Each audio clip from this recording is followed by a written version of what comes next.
What's up? What's up? It's the Arthur Moats Experience with Deke. I'm Arthur Moats, and that's my main man, Deke. What's good, bro? Everything's good, Deke. Everything is good. What's going on with you, man? Loving life. Hey, man, that makes two of us, man. Absolutely loving life. For different reasons. No, what you talking about, man? We on the same wave. We both on the same high. Come on, man. I'm just happy to be here. I am too. I'm definitely happy to be here with you. Yeah, man. I'm happy about everything. For different reasons. No, we have about the same things. We got an opportunity. We heard Coach Tomlin talk today. There's one major difference. No. Added to your reasons. I don't know what you're implying. That is not on my reasons. We are both in a good mood because we're both excited about this upcoming opportunity. Yeah. Whew. You got the Jets coming into town, huh? Yeah. Mm-hmm. I mean, I'm just saying. I saw certain things that I liked from our perspective in their most recent performance. That's all. Yeah, I see what you're saying. You know what I mean? So I'm excited for us, man. I think this is a great opportunity for us this weekend. Yeah, I don't see why it wouldn't be. That's what I'm saying, baby. Come on, man. That's what I'm saying, man. It's a great weekend, man. But like I said, man, it's a great day. I'm just feel good. I like your hat, by the way. Your hat's pretty fly, dude. Like, you clean, man. You clean. I do what I can. I like how you doing it, man. I peep the details. Yeah, the hat's sick.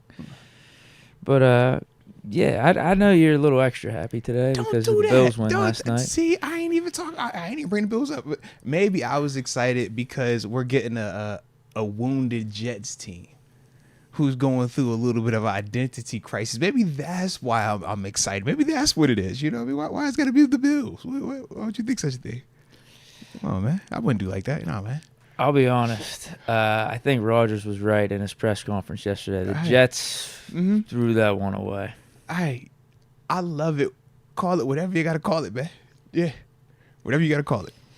But, yeah, if they continue to have those red zone problems whenever we play them, then it'll be very beneficial to us. That's but they had more life in yesterday's game compared to what they had going. Really, outside of that Thursday night game with the Patriots, they had new life. They were actually moving the ball pretty good.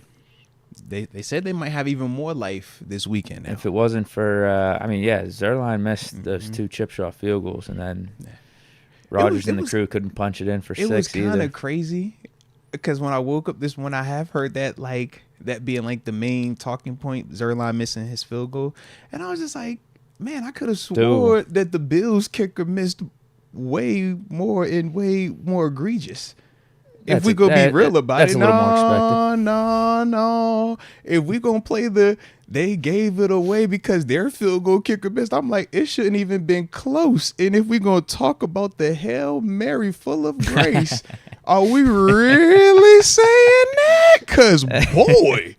I'm just watching the guy work this morning like, I know this is not the way that they're trying to spin this performance. I did forget about that. Oh, man, the kicker did it.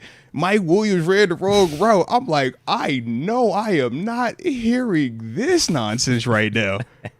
Mr. Hail Mary after the bogus calls that even got them in position. I was like, oh. Well, credit to Rodgers for calling out those bogus calls. I don't care what he said. That? I did hear it. It still doesn't matter. He dropped the South Park reference. He did, but it still doesn't matter to me. I actually laughed out loud. I was sick about it, bro. Dude, when he said we might as well be playing sarcastic ball out here if you're going to be making those roughing the passer calls. I'm with you, bro. I literally laughed out loud. I was just watching the game by myself. I'm with you, bro. I laughed out loud. I'm with you. That was an awesome reference. I was so pumped he said that. I appreciate because he's right. He is very right. But in the flow of the game, you're just like, bro, the same way at times we talked about the Raiders having the bad penalties back to back. It was just like, I'm watching it, and that was how it was feeling. So this narrative of they gave it away, and this, I'm just like, I don't really agree with that perception, but maybe that was just because how I viewed it. I don't know. I'm like, Bills kicker missed multiple chip shot field goals that should have had this game not even being nowhere near close. I thought he only missed one. Man, he missed the extra point. Yeah. Well, I missed that. Maybe I wasn't watching. Yeah, he missed the extra point, and then he had one that was like wide. It was like bad. Yeah. But the one was like, yo, was it blocked or was it just a god-awful miss? It was looking god-awful miss. But that was my whole thing. I'm like, we talked about Zerline. I'm like, bro, talk about this dude right here, man. I like T-Bass. I ain't know what was going on with the homie. Yeah. That's all I'm Might saying, be time man. to let him loose, huh? I ain't say that now. We got history. So I'm hoping that, this is just it's kind of like the Baj year when he had the growing situation. That's what I'm hoping.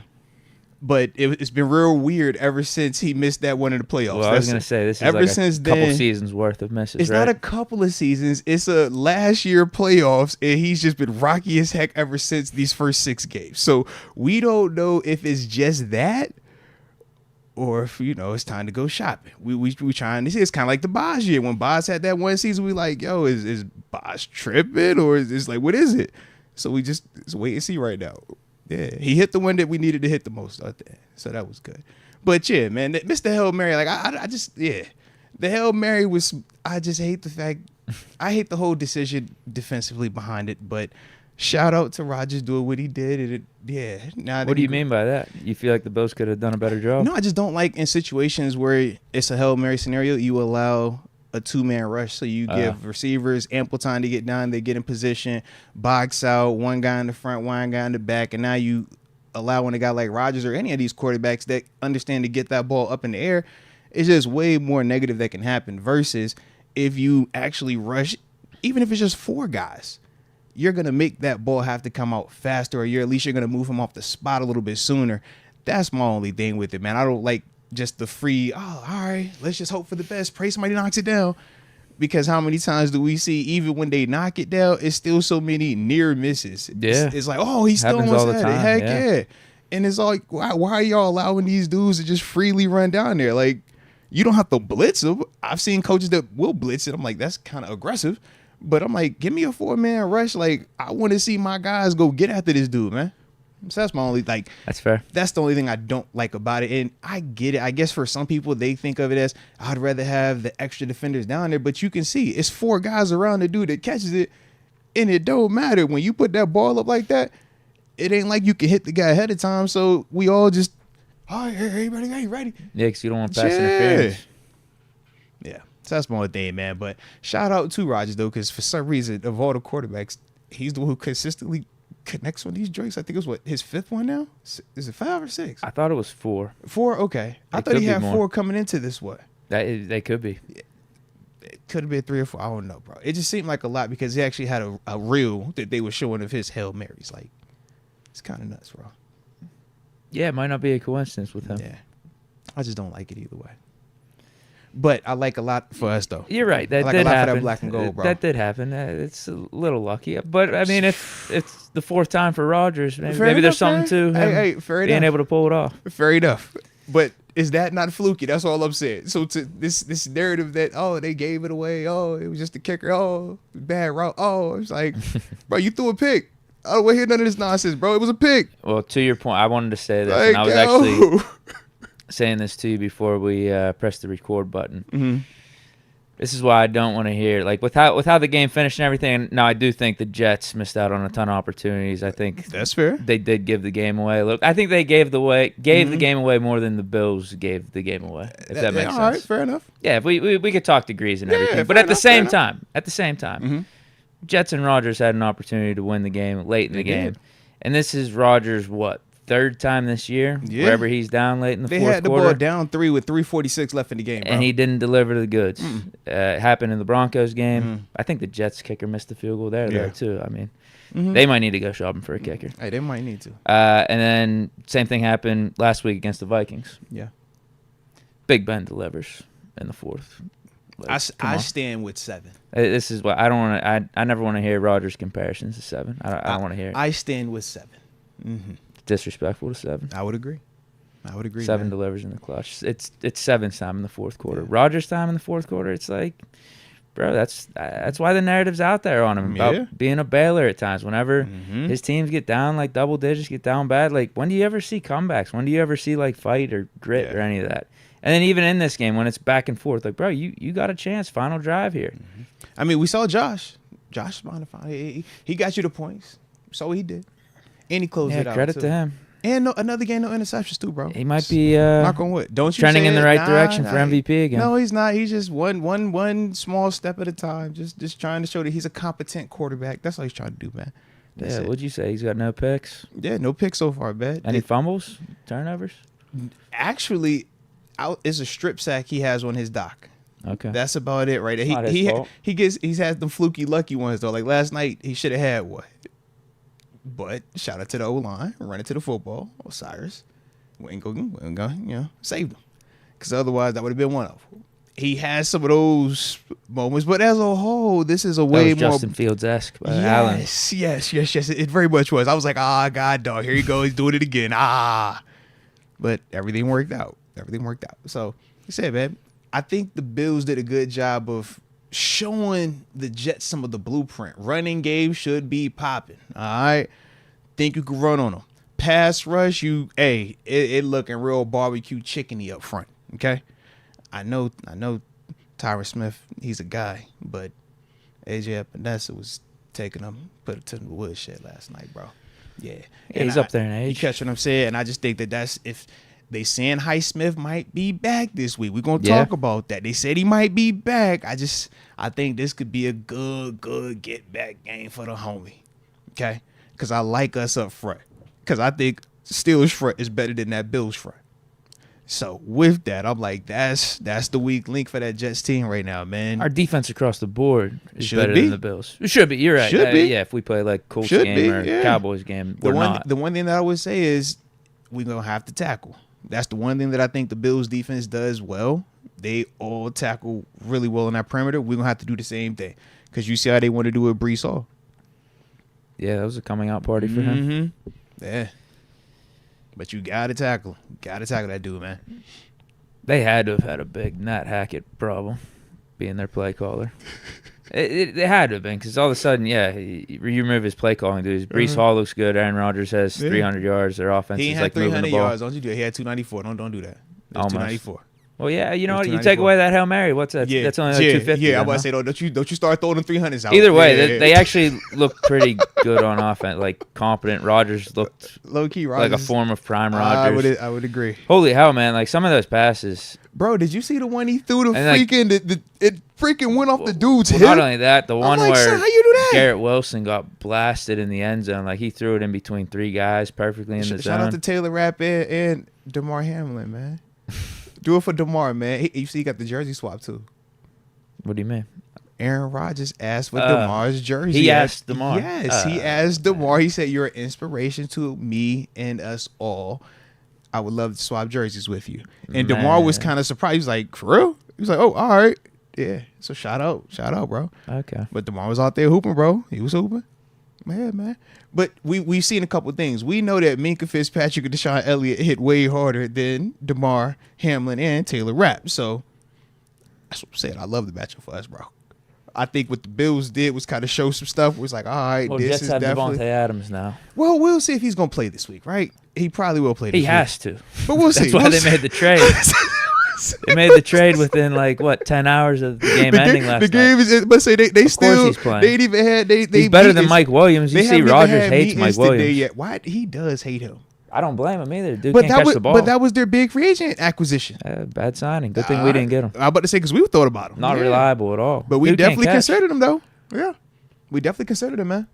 And obviously they're not on the same page with routes either. So they are not. Yeah. Devontae Adams coming in cold is better. He might even be better than Garrett Wilson. I mean, all they're going to do is tell him, man, hey, run to Green Bay. We're going to talk that Green Bay talk.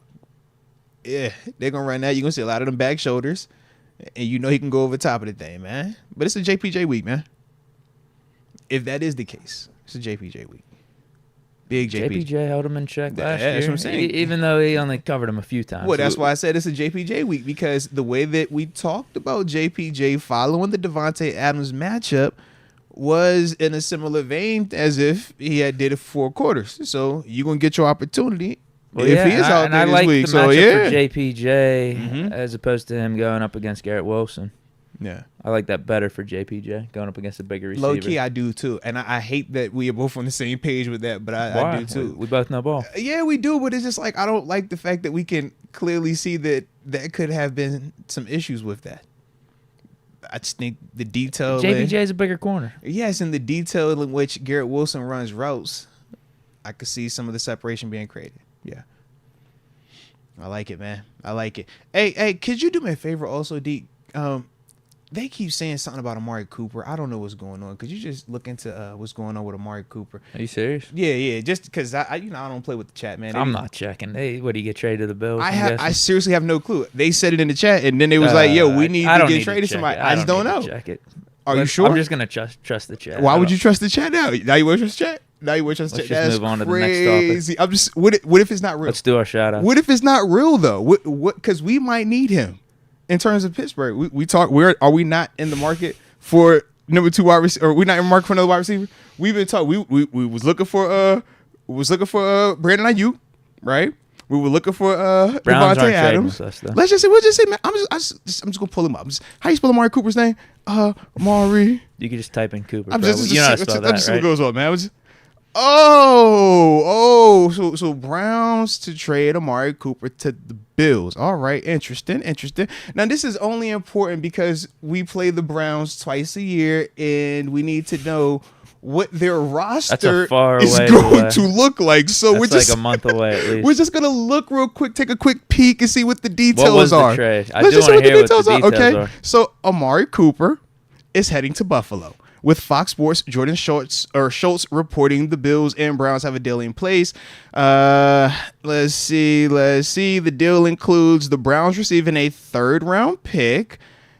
Through NFL.com's Ian Rappaport classifies it as a pick swap agreement that will send a lower pick back to the Bills. So it looks like pick swap and then just player? Wait. Unless Bills is taking the whole contract. Is it a 3rd-round pick plus the pick swap? That has to be it, right? Because the way that this is verbatim how it says, this deal includes the Browns receiving a 3rd-round pick, though NFL.com's Ian Rappaport classifies it as a pick swap agreement. Yeah. That will send a lower. Send a lower pick Browns back will to send the like Bills. a 7th-round pick with Amari Cooper. Yeah, and then we're sending a 3rd over there to them. So that's interesting compensation. Also, when you think about what Devontae Adams was traded for earlier today, they said it was a conditional 3rd that could go to a 2nd, but the Jets are going to take on all of the contract. Yeah.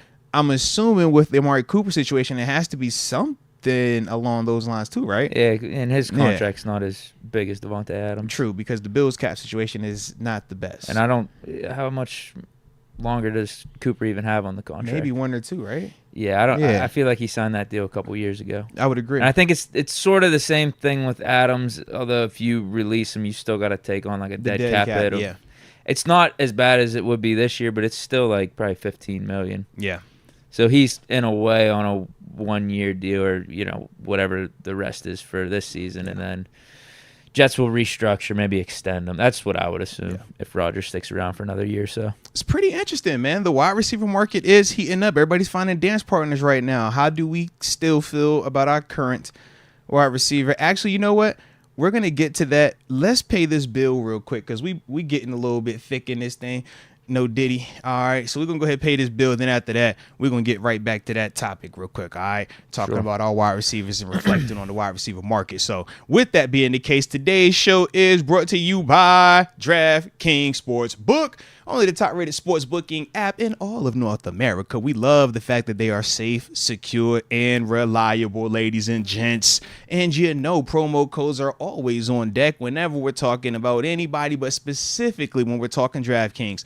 All you have to do is download the app. You make that initial bet of $5. Then from there, you will receive $200 in bonus bets by simply using the promo code Moats. It's a cool concept, baby. They got a lot of different ways for you to potentially have some earnings go your way. But we also understand that at times, man, you can get lost in the sauce. It can be a little bit much on you, and gambling problems might become a part of your life. And if that is the case and you live in New York, that's a number for you to text. But for everybody else, you just simply dial 1-800-GAMBLER. I said 1-800-GAMBLER. I said you better call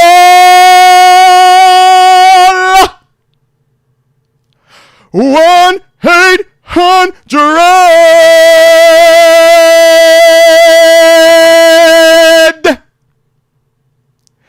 Gambler.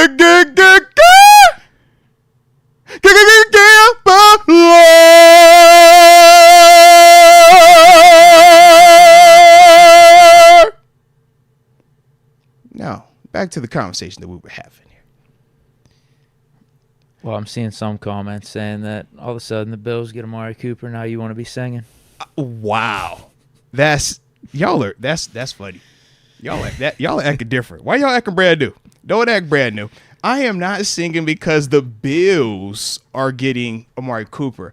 I'm singing because the Browns are losing Amari Cooper. See, it's perspective. All right. I'm not happy that the Bills beat the Jets. I'm happy that the Jets lost to the Bills because now we got them feeling wounded. We got them right where we want them, men. All right, I'm not happy about the Bills acquiring some Amari Cooper Pro Bowl, All-Pro 1,000-yard type of dude that can actually catch the football, combat style, air routes, get open with a quarterback like Josh. Oh, I'm not excited about that. I'm excited about the fact that Deshaun Watson or Jameis Winston are not going to have that guy to throw to when we play them in a couple of weeks, man. You see what I'm saying? Yeah. So you're not excited about Amari Cooper not being a diva or anything either. No, none of that. And him stressing out Josh Allen. No. I don't know what you're talking about. You're not excited about that. No, man. You know me. No, man. I don't think like that. No, player. No. He'll be much more of a team guy than a former receiver up there. The fact that he's not going to be asking for the ball, the fact that he's not linked. He just dealt with Deshaun Watson these last 2 years. Hey, bro, you see what I'm saying? He said, man, I ain't tripping. Hey, this receiver's name ain't even linked to other celebrities that be pregnant. Talk about, did you cheat with that one or not? We ain't got none of this. You're not excited about any of that. No, not at all. Why would I? It's Amari Cooper. Like, it ain't like he played at Bama or something. I don't even like Alabama. Come on, bro. What we talking about, man? It's Amari Cooper. Hey, he old anyways. You know, he old. I'm with you, bro. Shout out though, to the fact that we get the Browns twice a year now. Shout out to that. Well, we've always gotten them twice a year. But we get them this time twice a year, bro. Them keeping Amari Cooper wasn't going to change whether or not we've seen Amari Cooper have success. They have Deshaun Watson at quarterback. But Amari Cooper has had success versus us before. Yeah. So that's all. Not with Deshaun Watson throwing him the ball. True, but it might not have been Deshaun by the time we played him. It might be Jameis. And Jameis might could have used him a little bit more adequately. That's all. This is pretty cool, though, man. It's pretty cool. I like the NFL spicing things up, Deke.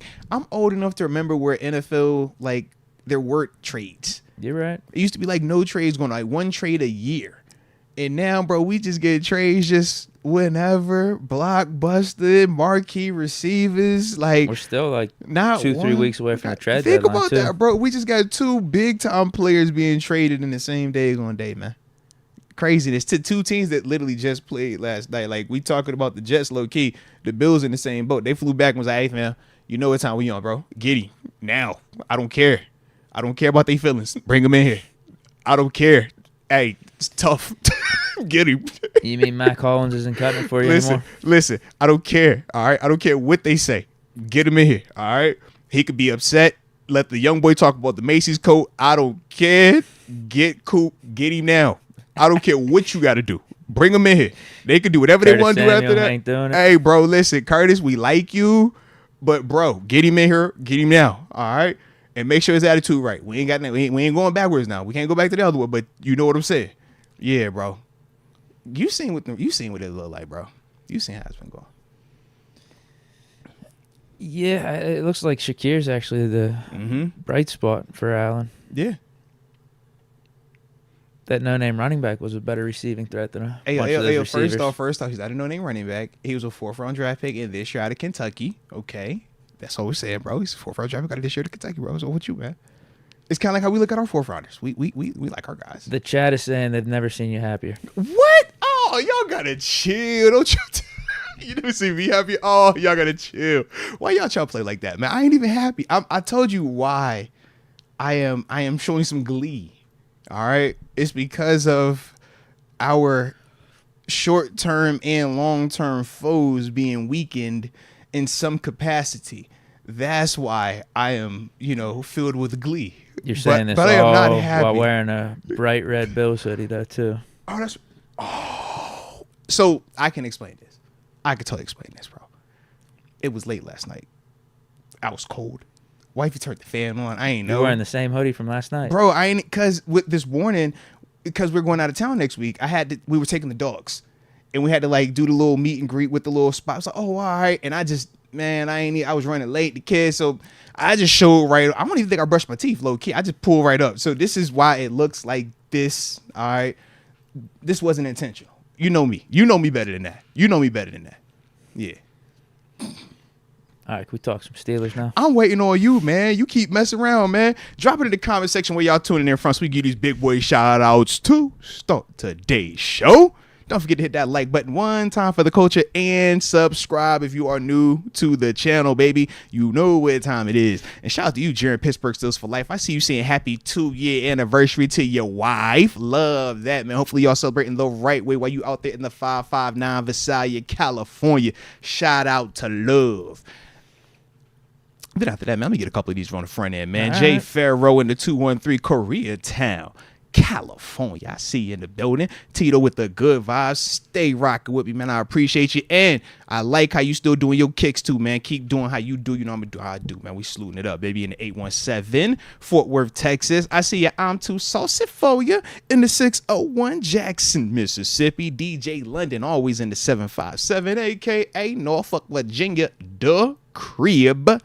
Dominic Ballish in the 352, Mount Dora, Florida. The homie Robert in Connecticut. And I'm going to pass it back to Deke after I shout out Corey Hewins in Greer, South Carolina, the 864. You know, I got to shout out Lifehack Media TV here Shout from the out. ATL shawty. Shout out. We also got... I wanted to shout out this one. Where'd he go? Damn, it jumped on me. It'd be like I'll find that. it. It'd be like that sometimes. I'll find it. But Mike T from the 215 says the best side of PA. Mm-hmm. Come on, bro. Mm-mm. That's Philly, ain't it? Yeah, I'm sure. Yeah, 215's Philly. That's messed up. How can you say that, me? A Steeler fan. It's craziness. That's like you liking the Eagles or something. Robert Hosler. He says he's the big hoss tuning in from the 717, Lewistown, PA. See you, big hoss. I see you. Yeah. Chris G, Houston, Texas, 713. Mm-hmm. Sneaking on while at work, he says. Hey, shout out to you, man. I like the multitask. Yeah. Say a few more here. Jaime from the 620, Kansas. Shout out to the 620. J Cola, 405 OKC. What up? And Nova, what is that? Z278 something? 703, the real Nova. Oh, yeah, he's talking about that Northern Virginia Nova. Oh, okay. Shout out to them Nova boys. Yeah. So we wanted to talk Steelers and receivers, you said? Yes, I did, because obviously we've been a part of the conversations for two of the biggest wide receiver trades of this season. Brandon Ayuk, obviously he didn't get traded. He ended up staying, but we were in on him from the beginning of it all the way to the final contract being agreed upon. We were the last ones in it. With Devontae Adams, it was very similar, right? Soon as he became on the trade market, Steelers were instantly linked to him and had been linked to him this whole time prior to the news popping out about him, being traded to the Jets. So with that, we looking at Amari Cooper, obviously getting traded to the Bills. How do we currently feel about our wide receivers? I would have liked to have known that Amari Cooper was available. Low-key, I would have as well. Where'd that come from? That was. I guess Browns are officially tanking. Low-key, that's what it feels like, right? Yeah. I think they have their draft picks now going forward. Maybe that's what they're thinking. Fair. And this might be our first year with actually having draft picks. I was going to say, because, Deshaun's been gone. He's been up there for, 3 years now? No, 2. Did they have a first rounder last year? I can't even remember. No, I thought it was like 2 years with no first rounders. This might be the first year. So they're stocking up on picks. But because I was like, they got a little bit of a young core around. When you talk JOK, you talk DeJuan Bland, you talk Del Pitt, those type of dudes. But yeah, it definitely seems like they're in the give it away mode right now. Trying to see what they're gonna do with Nick Chubb next. Yeah, I wouldn't have mind trading a 3rd round pick and a late round pick swap for Amari Cooper. Low key, I'm right there with you. I wouldn't have minded that. I'm right there with you. And I know you're not opposed to where he eventually ended up. No, fair. But yeah, Amari Cooper with the receivers that are available right now after Devontae Adams just went to the Jets, he probably would have been on tops of my list for guys to go get. I mean, let's be real. It's him. It's Hopkins. You got a Christian Kirk. If we knew Amari Deontay Johnson coming back. If we knew Amari Cooper was available when Brandon Ayuk was being talked about. Well, I guess he kind of was because the Browns did try to trade Cooper for Ayuk. They did, but I feel like it kind of got lost in the shuffle because all the noise was on Ayuk, and it just looked like I felt like it came off in a version of, all right, the Niners were just entertaining or you know what I mean, just kind of entertaining what that would look like. Or the Browns were just going to give up Cooper as long as they got a receiver back. Right. But it wasn't that they didn't want Cooper. It was just, all right, you get a chance to get younger at the position. This dude is, coming off his best season, et cetera, et cetera. But I guess in a way that should have been should have been a little bit of writing on the wall for us to see. We missed that one. So, yeah, you have guys that I just mentioned, a Christian Kirk, maybe a Calvin Ridley, if he continues to voice his displeasure with the Titans. DeAndre Hopkins. They showed the real, I guess, my man's 8 targets from the past game. Bro. Your man Levis was not my man. Yes, your man, yo. It was terrible. Bad. I told you. It was bad, bro. I think it was only one pass of the 8 targets that he had that was like actually in his vicinity where he could catch it, bro. Everything else was like pick, crazy underthrow, stupid overthrow. And you're just like, how are these his targets, man? Craziness, dude. Crazy. Cortland Sutton is still out there, maybe. DK Metcalf. I don't know if that could be legit. This is my problem, though. Seahawks probably got to keep losing. So, Deke, this is my only issue when you bring up a Cortland Sutton, you bring up a Christian Kirk. After knowing a Devontae Adams went for a 3rd, after seeing a Amari Cooper a 3rd in the pick swap, I'm like, man, heck no, man. Them dudes suck compared to them dudes, man. I want one of them. I feel like now we getting further and further down the barrel, man. Think of this, though. Give me one of them, You just said yesterday. I know. We don't need Devontae Adams. We don't need the top-tier type of receiver just because of how our offense is. And I agree, we don't. But daggone, it does feel good to just see one of them dudes, though. Does it not, Deke? Does it not feel good? In a vacuum, we could have given up a 3rd-round pick for Adams. If you're the Jets and you're going to look out and see Garrett Wilson and Devontae Adams, you don't care about the rest of them. You can be like, bro, I got Garrett Wilson and Devontae. We're going to make some adjustments, man. Especially if we are going to decide to start Russ. I think that would hit different. That's all, bro. Because you'd be like, whoa. Russ with Devontae Adams and Pickens. Russ with Amari Cooper and Pickens. Russ with Deke and Pickens. Russ with anybody. It's still on the table. We got 2 weeks till the trade deadline. It is. I just wonder, because the Bills clearly were cooking that quietly. Maybe Omar's cooking something else quietly now. He should be. Because we were loudly in Devontae's situation. Right, we were in that the whole time, but this marks the 2nd time now that we done took a L on one of these marquee guys. Back. Yeah. Do we got to up the offer? What's up? Is the con man losing the juice? What's up? No, I'm not upping the offer for any of these guys that are available. Maybe DK.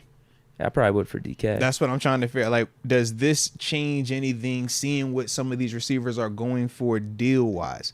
We know with, like I said, the Jets, that situation. No, I think we just got to pick the right one now. Okay. I think that's where we're at. And Deontay, I just saw an interview he was doing. It looks like he's expecting to be traded at this point from the Panthers. Yeah. But I don't know if they're going to send him back, though. Well, I saw something a couple weeks ago that said we can't trade for Deontay because there's the same season. Yeah, there's something like you have to wait 2 years after you trade a player to a team for them to trade him back. Probably the same season rule. Yeah. I wonder if we could figure out a loophole to that, though. I don't know, unless he got traded somewhere else. But we don't do the sign and trade stuff like how they do in the NBA. So I have no clue how that works. Because this would be uncharted territory. I mean, when have we ever heard of a player getting traded away and then getting traded right back within 6-7 months, man? That's got to be. I mean, we literally just traded that man away. If we would have cut him, it changes everything. Well, I was gonna say, what if the Panthers cut him and said like, "Hey, you have to sign with the Steelers," and then we trade a pick for like the 53rd player on the Panthers roster. Then we're both going to get fined and get taken draft picks for collusion, and everybody's going to know this is collusion. And yes, Deontay's got to be on board with that too, because the Panthers could cut him and then he could go sign with the Chiefs. You see what I'm saying? Yeah, because once he becomes a free agent, all bets are off. He could do what he wants. Kind of like just Edmonds. say, yeah, trust me, Carolina, I'll do that. Yep. He's like, hey man, I appreciate everything y'all did for me. Yep. Thank you. I'm gone. I'm gonna holler at you now. Yeah. I don't know though, man. Like, that would probably be the only way, but Carolina's definitely not going to cut him solely because, number one, 6 months ago they were a part of the trade with us, right? Sending Dante Jackson to us, who we're definitely loving.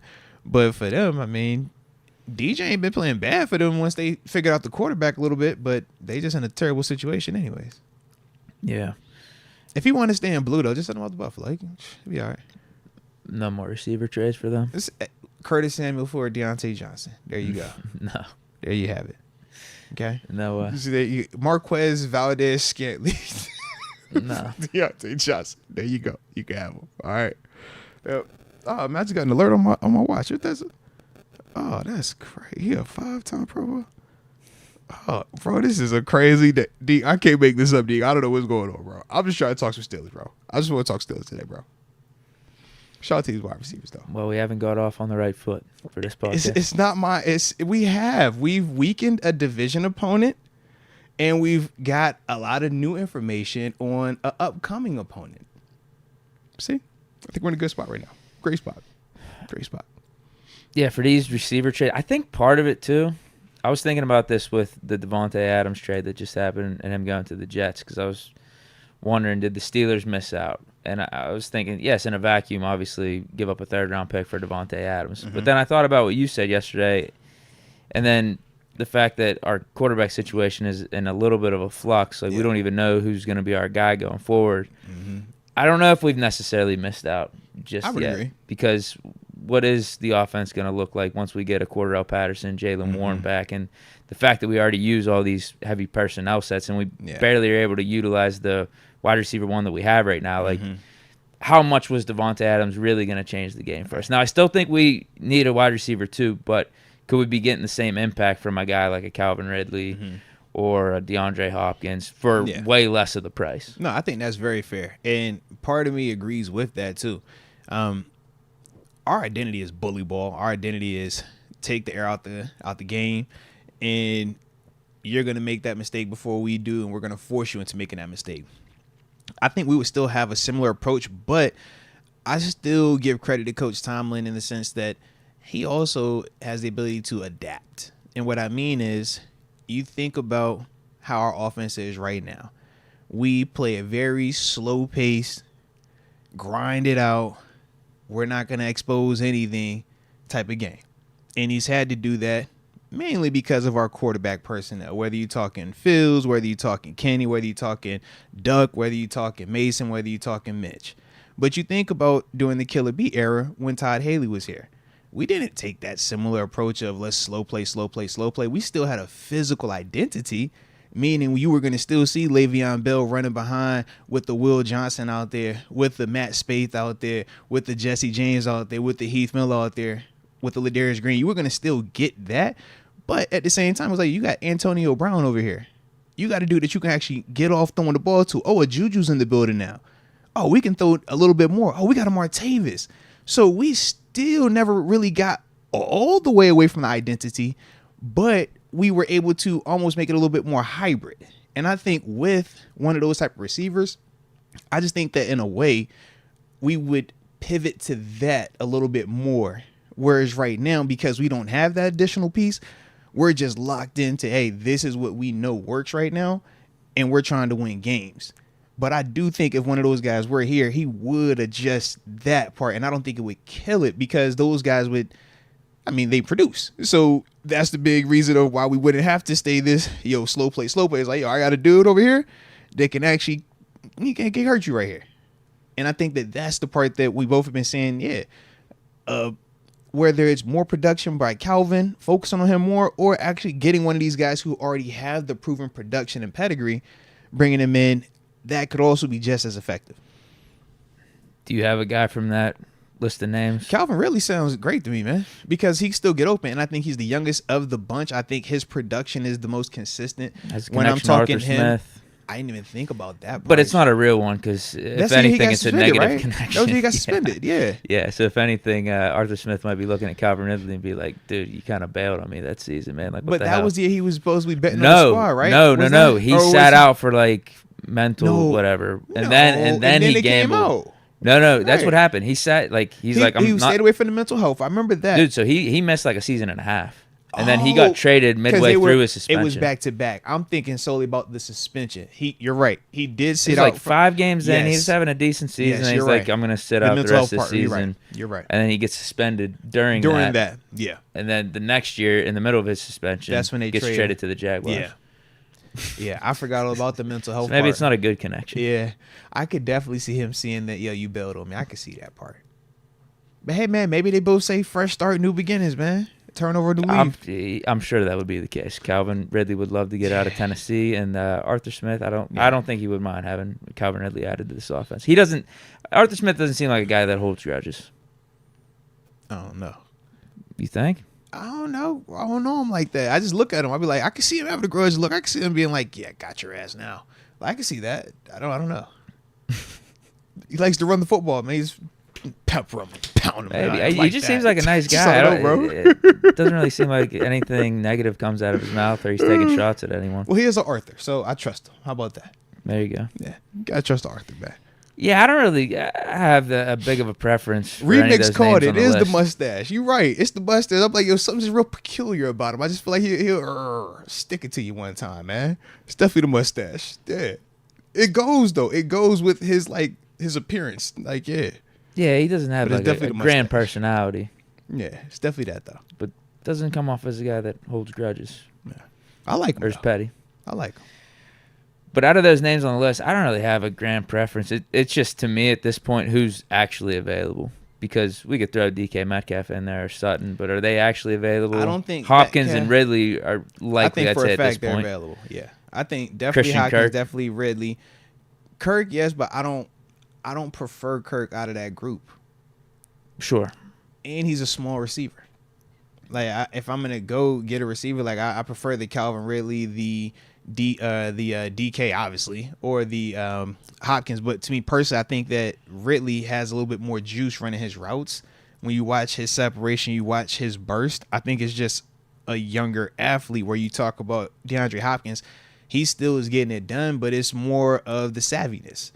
It's I know how to step on your toe before I, break off of this route to make you think I'm about to push this route a little bit more vertical. Those little details, D-Hop is giving you that. But you can definitely see the difference athleticism-wise right now between D-Hop and Calvin Ridley. I would like Deontay Johnson, but I don't know if it's possible. Yeah. Doesn't look like it's possible. If we could break that rule somehow, some way, or if the Panthers just cut him, I would love that one. I would definitely love that one. There's no way they're cutting him. Yeah, I don't. Someone would trade a late-round pick for him easily. I told you, I got a place you can go. I already told you that. Hey, clearly they're in the market for doing business today. I'm trying to think of other teams, other you scenarios. You think the Jets would want him? Deontay? Yeah.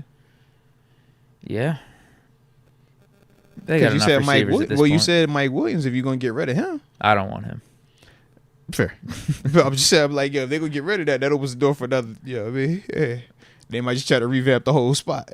I'll take my chances with a Martavis Bryant over Mike Williams at this point. Fair enough. What about, do we have any updates on Mechie? What's going on with him? He's still not getting any usage, right? Yeah. I'd rather get one of those other guys, though. I would as well. He's in a tier, or maybe 2 tiers below. 1,000%. That's fair. Ridley is the number of the list of guys you named. Ridley is the one that I would be eyeing the most.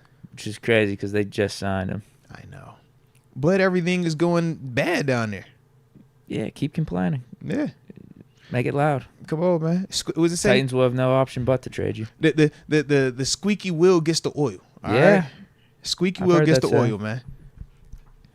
All right, what else we want to talk about? All right. Go to Supers? I mean, let's go to Supers, bro, because I don't even know how this whole day even got started off on this foot. I mean, it was Devontae Adams being traded, and it was us scouting. And Rodgers not being as good as Big Ben, too. That, too. And that being put on display in prime time last night when we got the chance to scout our future opponent this weekend when they played against a New York team.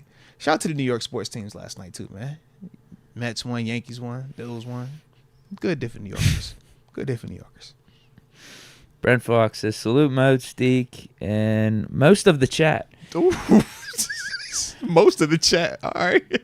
Deke, you were spot on about the Raiders. Thanks, man. Thanks for acknowledging. There it is. Justin did good, but the offense needs a bit more passing. # start Russ. Oh, okay. I mean, we get into it. I mean, because I get what he's saying. Well, Tomlin did. I mean, talk to the media today, per usual. He did talk to the media. Coach T did have a little something to say. He wanted to talk about them quarterbacks. Hit that like button one time for the culture. And subscribe if you knew. He did say a little something. He gave us more and more information about the process of making the hot dog. Okay? We don't always like the ingredients, but he's giving us more and more information about what goes into it.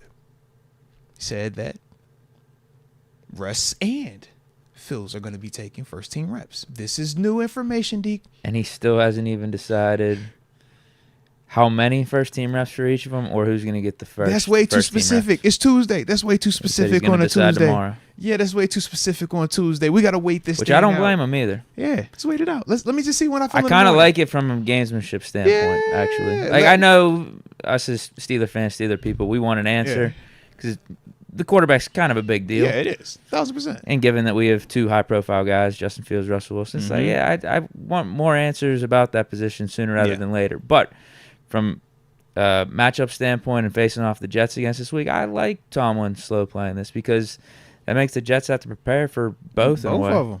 And they both have enough differences that it does change how much time they don't even know what to do with Russ in this new offense since he hasn't even played at all this year. Yeah, absolutely, man. But he said those things. He also talked about why Russ is even in consideration to start this week. He didn't say he was starting. He said he's in consideration to start.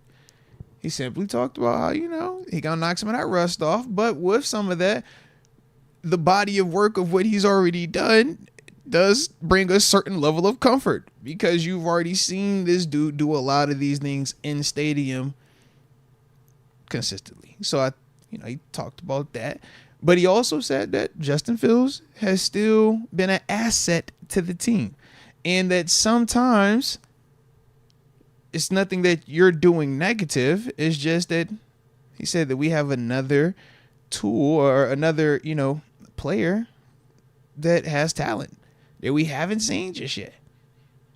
And he wants to go through and see all of, He also talked about Fields' legs being an X factor. He did say that, yeah. Appreciative of his efforts through these first 6 games. He's a player with talent. That's what he said. The way I put it was that Tomlin's basically what's going on in his mind is the same conversations that we're having on this podcast and that Steeler fans are having amongst themselves. Yep. You could talk about the pros for Russell Wilson. You could talk about the pros for Justin Fields and the cons for each of them. And it's going to be pretty much exactly what you just said right there. Yep. Russell Wilson is Russell Wilson. Justin Fields has done some good things, showed off his talent, left some things out there at times on offense, but ultimately played good enough to be deserving of a shot to start in Week 7 and going forward. But the question is just what could the offense look like with a Russell Wilson being there? Could it be better? Could it be worse? Yeah. We don't know, but Russell Wilson does have those accolades and the fact that he was a top 5 to 7 quarterback for a good decade and a Super Bowl champion, all that type of stuff. Yeah. It was funny. There's a lot at play. I mean, and then you could talk about the personnel around them, our O-line being beat up, who's better for that. You see what he asked him? Does Russ run as well as Fields? What would say? No. That's his. What do you say? That's Justin Fields' superpowers. Justin Fields' special trait. Yeah. He constantly shows it. So I do like the fact that he's honest with it all. But yeah, man, I like it. I like the slow play. I like it. I do. I like from the slow a play, competition standpoint. Yeah. And keeping the Jets on their toes. Nah. But he's also given legit info, though. We have not seen Russ take any first-team reps at any point this season. Last week was the first time we had Russ fully participate in practice and actually be available on game day. So he said that also that now we're seeing health-wise he kind of proved that he can do it. Now let's see everything else because that was part of the concern. And even when we talked about why we would have went with Fields even heading into last week's game, part of it was that. It was like, we haven't seen Russ go through a full week of practice just yet and not pull up, not being able to go. So that to me was a big thing. Now he still has to make it through this second week of practice too. Like I know that's one of the things that we kind of just assume is going to happen, but because of how long he's been out, as long as he's not pushing the sled, I think he'll be all right. Seriously, man, just keep the sled away. But I do think that's one of the things. It's just like, all right, I get the intrigue of wanting to see it, but I also like the fact that he still, at least it sounds like he's going to allow Justin a chance to fight it off in practice. So we'll see. How you think it ends up, though? I think he goes with Russ.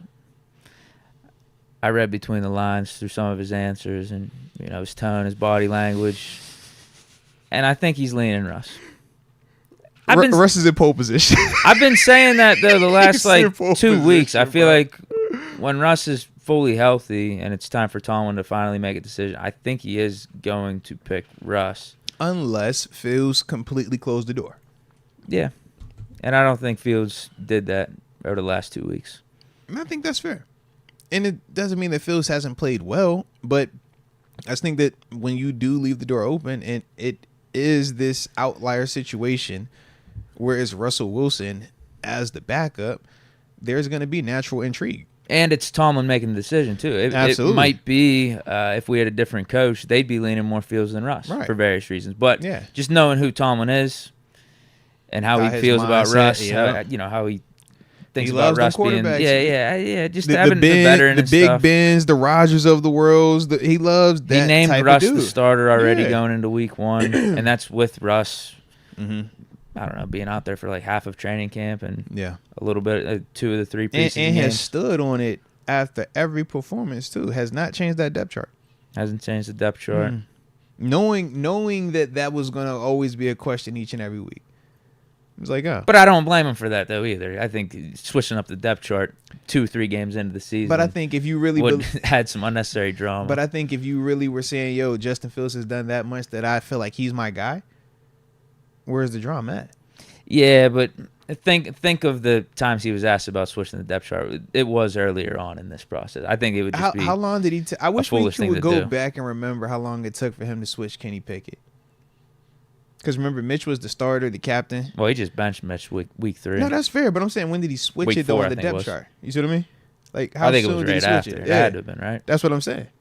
So it didn't even take an actual performance of you balling. It was just, yo, I'm switching them out. You the guy now. So you mean to tell me Justin Fields is doing these good things that we were talking about 3 weeks into the season, undefeated, and we were all saying that, yo, Fields looks good? And he still wouldn't even budge. Well, Russ wasn't fully healthy just yet either, so Tomlin was playing both sides. Yeah. I think it was smart of him, too. Hey, man, this is what Coach T do, man. This is what he do. Yeah, I think he's going to go with Russ. I do. Yeah. And, hey, I get it. I mean, it's only one or two things that's going to happen. He's either going to play well, and it's going to validate the decision, or he's going to not play well, and then it's going to be even more questions going to next week. Do you stick? I think we win games with either guy. I do too. Man. I would just like to see the potential Fields develop. I think that's my thing, and especially with us being able to win games with him playing as is right now. Yeah, I mean, to an extent, that's the argument for him. The argument for us is it's Russell Wilson. My thing is this: to an extent, we've already seen 6 weeks more than what would have been expected to see of Justin Fields. Up until this point, the mindset even this offseason was Russ is the guy, Russ is healthy, Russ at least for until the bye. Or if it goes perfect, Russ takes it to the playoffs, does what he does, and then we turn it over to Fields. We've had a chance to see Fields the first 6 games. We've got a chance to see him out the gate. What does it look like if you're the leader? What does it look like if this is just you? He's impressed me. One of the other things that Coach Tomlin also said was, because he was very complimentary of Justin Fields, he said, do not confuse good with great. And I agree with that, too. It is a very competitive league, and we're chasing that. So I agree. I get the support for Fields. I feel very similar. But at the same time, it hasn't been this, just perfect tier performance. And I think that that's also part of why he's intrigued with, let me see what Russ can do. No, it's 100% right. That's why the door is open. I just wonder, could this offense become great if we give Fields another 6 weeks? More chances at it. Some people would look at it and say, how many chances does he need? Others are going to look at how you're saying and saying, hey, give us more opportunities. With us continuing to win, it's not like hurting you, you know? That's fair. People would also look at that and say quality of opponent, because this approach didn't work versus Dallas. And versus a Colts team that we don't think is even better than Dallas, but just was playing good at the time, we saw how we even struggled with them. So that's going to be part of how people look at that and still feel some, what do they call it? Just lack of comfort with the style of it. Hey, I would have been intrigued by it. Well, I guess the decision isn't made, but I think it is. Major, yeah. I've predicted who the quarterback's going to be, I think, every week this season, based off what Tomlin's answers were on Tuesdays. So I'm going to take another stab at it here and say it's going to be Russell Wilson for week 7. And see if I go 7 for 7. Because even last week, when Russell was at his fullest health, was going to be a full participant in practice, the way Tomlin was answering the questions, I said, whenever we came in here Tuesday, it's going to be Fields. Yeah. I predicted that. Mm-hmm. I don't know if that's saying much, but... You getting it right, though? Yeah. I'm predicting Russ this week. Yeah. And this the thing, too. I know the way that I'm sure people are going to try to spin it is once this decision is made, it's final and it can never change. No, because Tomlin said Tomlin said it's week by week, essentially. That's literally that's... Now, he might be lying, but... I don't think he is. And I think we talked about that some yesterday. I don't see why this has to be end all be all. Russ come out here and doesn't play well. It's all right, you might want to see him for 2 weeks, but then after that, it's all right, bro, you struggling. Let's swap this thing back out. Fields, this the bye week. Let's get it in order and let's go. I don't think it has to be one or the other just yet, but hopefully it becomes one or the other by somebody actually elevating their play to the point where there is no more conversation. That's what you want. That's what you late want. December going into January. That's what you want. You don't want any questions at quarterback. Right. I don't care if it's Fields or Russ. You want one of those guys to elevate and separate. All we saying is Fields had the first 6 weeks to kind of do that without any distraction. Now, after 6 weeks, we don't feel like it's been this clear cut. He's elevated and separated. So now that this other guy is healthy with this resume, yeah, he is going to get this opportunity, or it's a high probability that he would get the opportunity. Because why wouldn't you? If you're trying to do your due diligence for that position and see who gives you the absolute best opportunity to win a Super Bowl, you're going to look at that the same way we look at all these other positions, the same way we talk about these wide receivers, these O-linemen. You look at quarterback the same and say, hey, bro, if you're not getting it done, we got to find somebody that can. Or if you are getting it done, but we think we can get more from it, well, let's entertain that. Let's see what that looks like. But one way or the other, one of these guys are going to have to step up and take it and just make it clear cut that, it's my job. I think Tomlin loves the idea of going into battle this week, Sunday Night Football. With the veteran. Yeah. With Russ. With the going dude who's up done against on the Rodgers. biggest stages. Yeah. I could see him just buying into that. Why are you so comfortable with Ben versus other quarterbacks? Oh, he's a legend. No, but what makes him a legend? He's great. No. What makes him great, though? I mean, talk about the moments, right? Well, yeah. I mean, prime time, big game after big game, consistency, right? Didn't matter who he was playing against, he was going to show up every single time, right? Hurt, didn't matter, right? Odds against him, didn't matter, right? Year after year after year after year, it didn't matter, right? That's Ben. Is Russ not in that same vein? Is Russ He's not Ben, but league-wide, is Russ not viewed and talked about in similar conversations? When we say Hall of Famers, Russ is talked about in a very similar manner. He's not Ben. You could call it how you want to call it. Russ is a future Hall of Famer. I agree with that. Fields right now is not. The reason why you love 7 is that you've seen him constantly put it on in these big moments over and over and over to the point that it's second nature to you. You don't even fear or even think that it can't work out. And when they look at Russ, they see similar things because his resume is very similar. But the problem with Russ right now is the last 2 years in Denver, and that's why he's in the spot that he is. That's definitely fine. Because it obviously hasn't been good for him. But he still has that stuff in him. I think so. And that's why I said, going back to week 1, I think you roll with Russ as the starter. Mm-hmm. that Russell Wilson's Russell Wilson. Like that's what I value about him. Like we know what he's done, what he's capable of. That extra cachet that he brings to the table. There's no doubt about that. So I get it. If we're gonna go with him, trust me. We can win games with him. We can win games with Fields, and obviously we've seen we can win games with Fields. 4-2 so far, and that wasn't a guarantee. I thought going into this season. Yeah, 4-2 with Fields could easily have been 5-1, 6-0. Yeah, and we should be able to win games with Russ. We should. And I don't. And here's the thing too about we talked about this yesterday. Like, I don't think this has to be this walking on eggshells type of decision, and you got to worry about hurting Fields' feelings or anything. Like, I think he would even get it. Let's see what Russ does. And if he doesn't play good, the offense doesn't look good for a few weeks, whatever, you can go back to Fields because I don't think he's going to go in the tank. He understands it's a business. I think he's a great teammate. Seems like he's a good professional too. The scenario that he had in Chicago, like I don't think anything surprises him at this point. I think he can stay pretty level-headed through it all. And I think Coach T is still very supportive, and I think the team is still very supportive of Justin Fields, though. And that's the part where the situation is just unique because it's not like Fields is playing bad. It's just the intrigue of what that could be. Yeah, because I think that's literally all it is, we do have to look at going on the road against the Kansas City in the playoffs, going through the AFC North gauntlet at the end of this season. You have to look at that, and then you got to ask yourself, all right, who's going to give us the best chance? One guy you've seen do it countless times, whereas the other guy, the jury's still out in terms of can he do it. This year, so he's far, showing so good off with so him. far, so good, right? But we would all agree that September football is nowhere near November, December, and definitely not January football. I think that's just kind of where we are right now. Not saying that Fields can't do that. And I think that at some point, I would love for him to get the opportunity to show that he can. Yeah. But at the same time, just with this scenario, that's the part that makes it different. Because usually there's a Russell Wilson involved in it.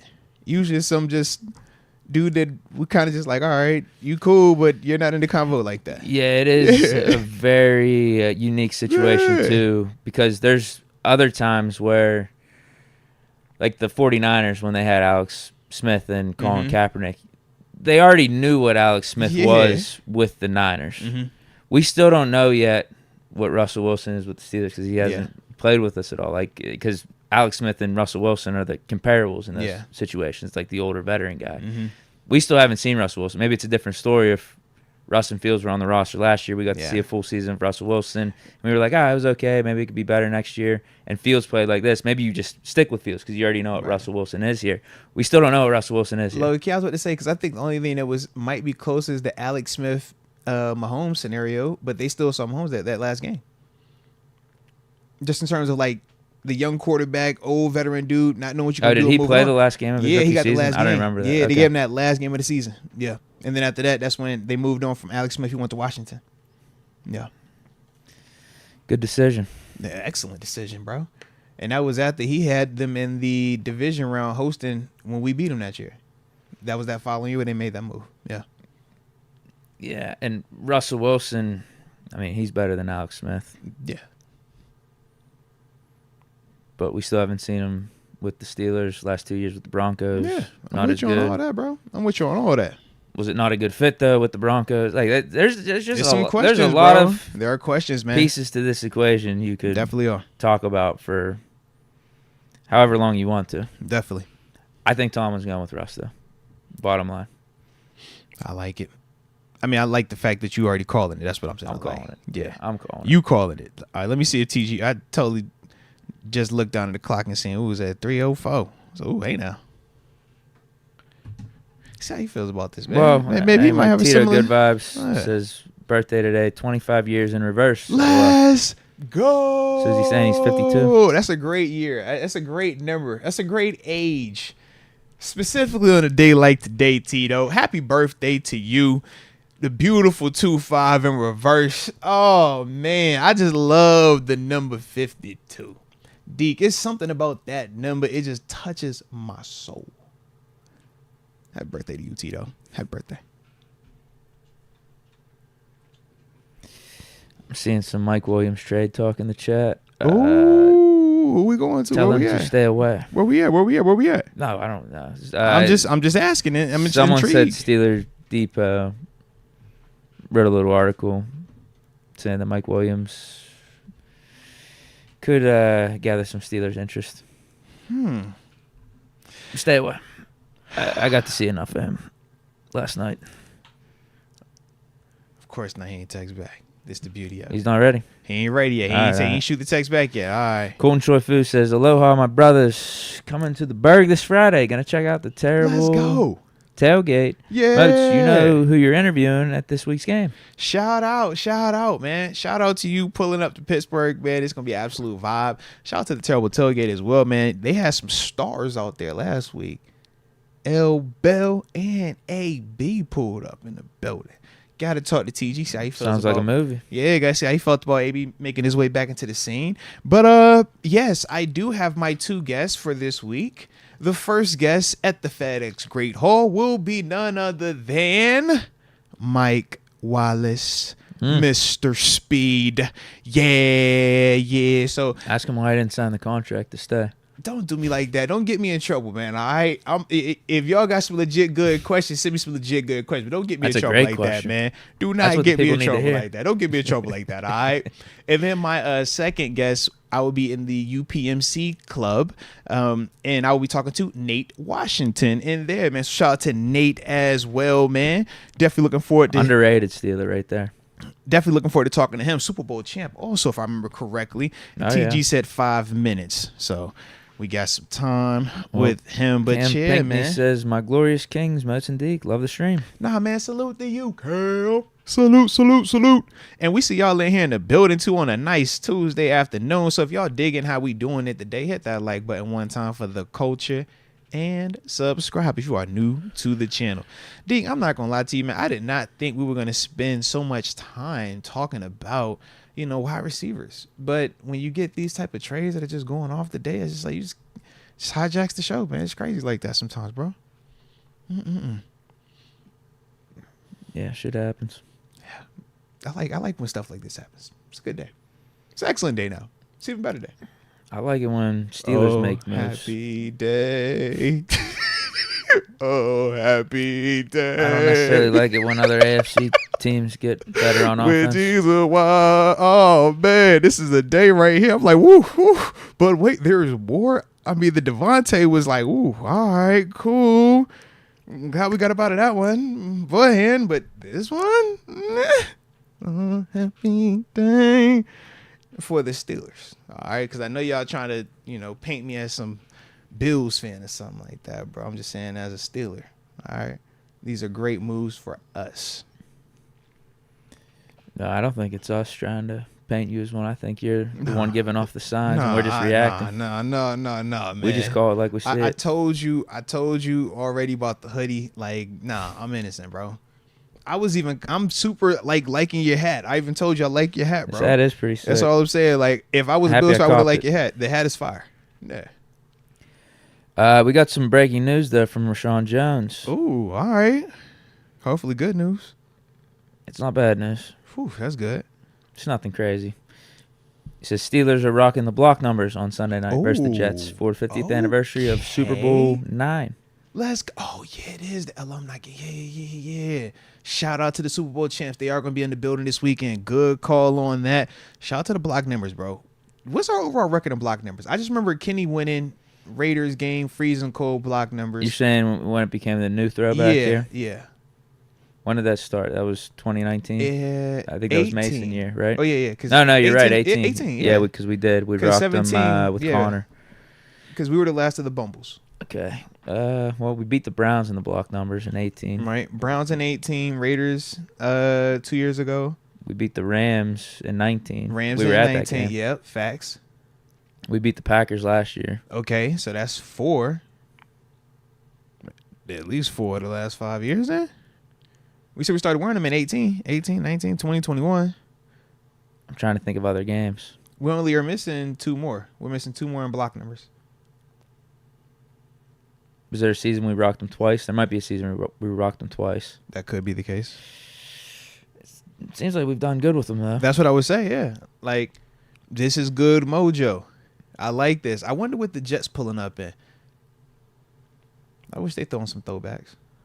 Their new jerseys do look like throwbacks. I thought that it was low key last night. Yeah. Well, those are the throwbacks, right? That's what I thought. Last night was the throwbacks, but like the current jerseys actually Still look similar, like throwbacks. Yeah, they look like something they'd wear in the 80s. Okay. That's probably all they'll wear. Respect. They're white current jerseys. That's my guess. And Highsmith looks good in block numbers, and he's supposed to be coming back this week. So Highsmith in particular. Yeah, I've seen him make plays with the block number, like specific. Yeah, hopefully he does come back. Yeah, Tomlin was. I feel like I've seen him versus the Browns. He was trending in the right way. Was it Browns? He might have. It was somebody specific home game. Him block numbers. I seen him make big time plays on. Shout out though. We need him back. Ethan Leach it's gonna be good to see him confirms what back, we already man. know and says Bills just got Amari. Amari, you talking about Amari Cooper, the 5-time Pro Bowler? You talking about that receiver? This is great for the Steelers because a division foe has gotten weaker. We don't have to deal with them twice a year right now. This is a great situation for us, I think. Browns suck anyway. Yeah, with but or without Amari. They suck more now. It's nothing. Yeah, I'd rather they suck more. Fair. Greg Yeager, first round, Najee 7th, 100-yard game in 4 seasons. This is accurate, man. But hopefully we can start a streak now, Najee, man. Looks like. Hopefully we're gonna start a streak now, man. Who else has 100-yard games, man, for us right now? Jalen's got to have a couple. That's what I would think, right? Does he? I don't know. Do you know the answer? I really don't. I know he broke up that long one against the Browns last year. Right. I just don't know what he finished with. Because we had a span of nobody having over 100 yards rushing. I don't think he got the ball enough for 100 yards rushing. Yeah. I know he's had 100 yards total offense, scrimmage. Right? Yeah. Yeah, I was just wondering that because I was like, yo, I don't think we've consistently had 100-yard rushing. Shoot, maybe it's just Connor or L. Bell. Connor's first year when he took over? Yeah. At least from an individual player, like we've had good running games run the ball with well, Jalen Warren and Najee Harris combined. Where, I mean, just what was last week? 183 on the ground. Like and Fields was a part of that too with the 50. Yes, but even the last 2 seasons, there'd be games in December, in November, where Najee and Jalen are probably combining for $160, 70, 80. Yeah. Like the Seahawks game last year. Did Absolutely. they both have 100? They might have. Jalen might have not hit 100, but that's a really good running Najee game. was torching them. Remember we were talking about how we ran for almost like 2-something on them. Actually, I do want to check that out. Let me just pull that up real quick. Because I'm like, if there is any game that I would have thought that we should have had multiple 100-yard rushes, it would have been that one, right? Yeah. Or at least had somebody get the 100. All right. Well, yeah, one of them. Yeah, did. so one of them did. Here we go right here, dude. Okay. So last year, Najee had 112 yards against Baltimore last game of the season, or last regular season game. He had 122 versus Seattle. Obviously second to last game. Jalen Warren went for 129 in week 11 versus the Browns. And he had went for 101 yards the week before that, week 10 versus the Packers. Yeah, so I was about to say, man, I know them boys that had touched that 100 before. Bro, our passing is... it was a little different last year. Oh, that was Canada's fault? Yeah, it was a little different last year. Boy. I ain't Look like at the games we didn't have Canada. I was about Numbers to say, are a lot better. Low-key, that's the craziest part. I was like, 290, 274. The 152 was the rain Baltimore game at the end of the season.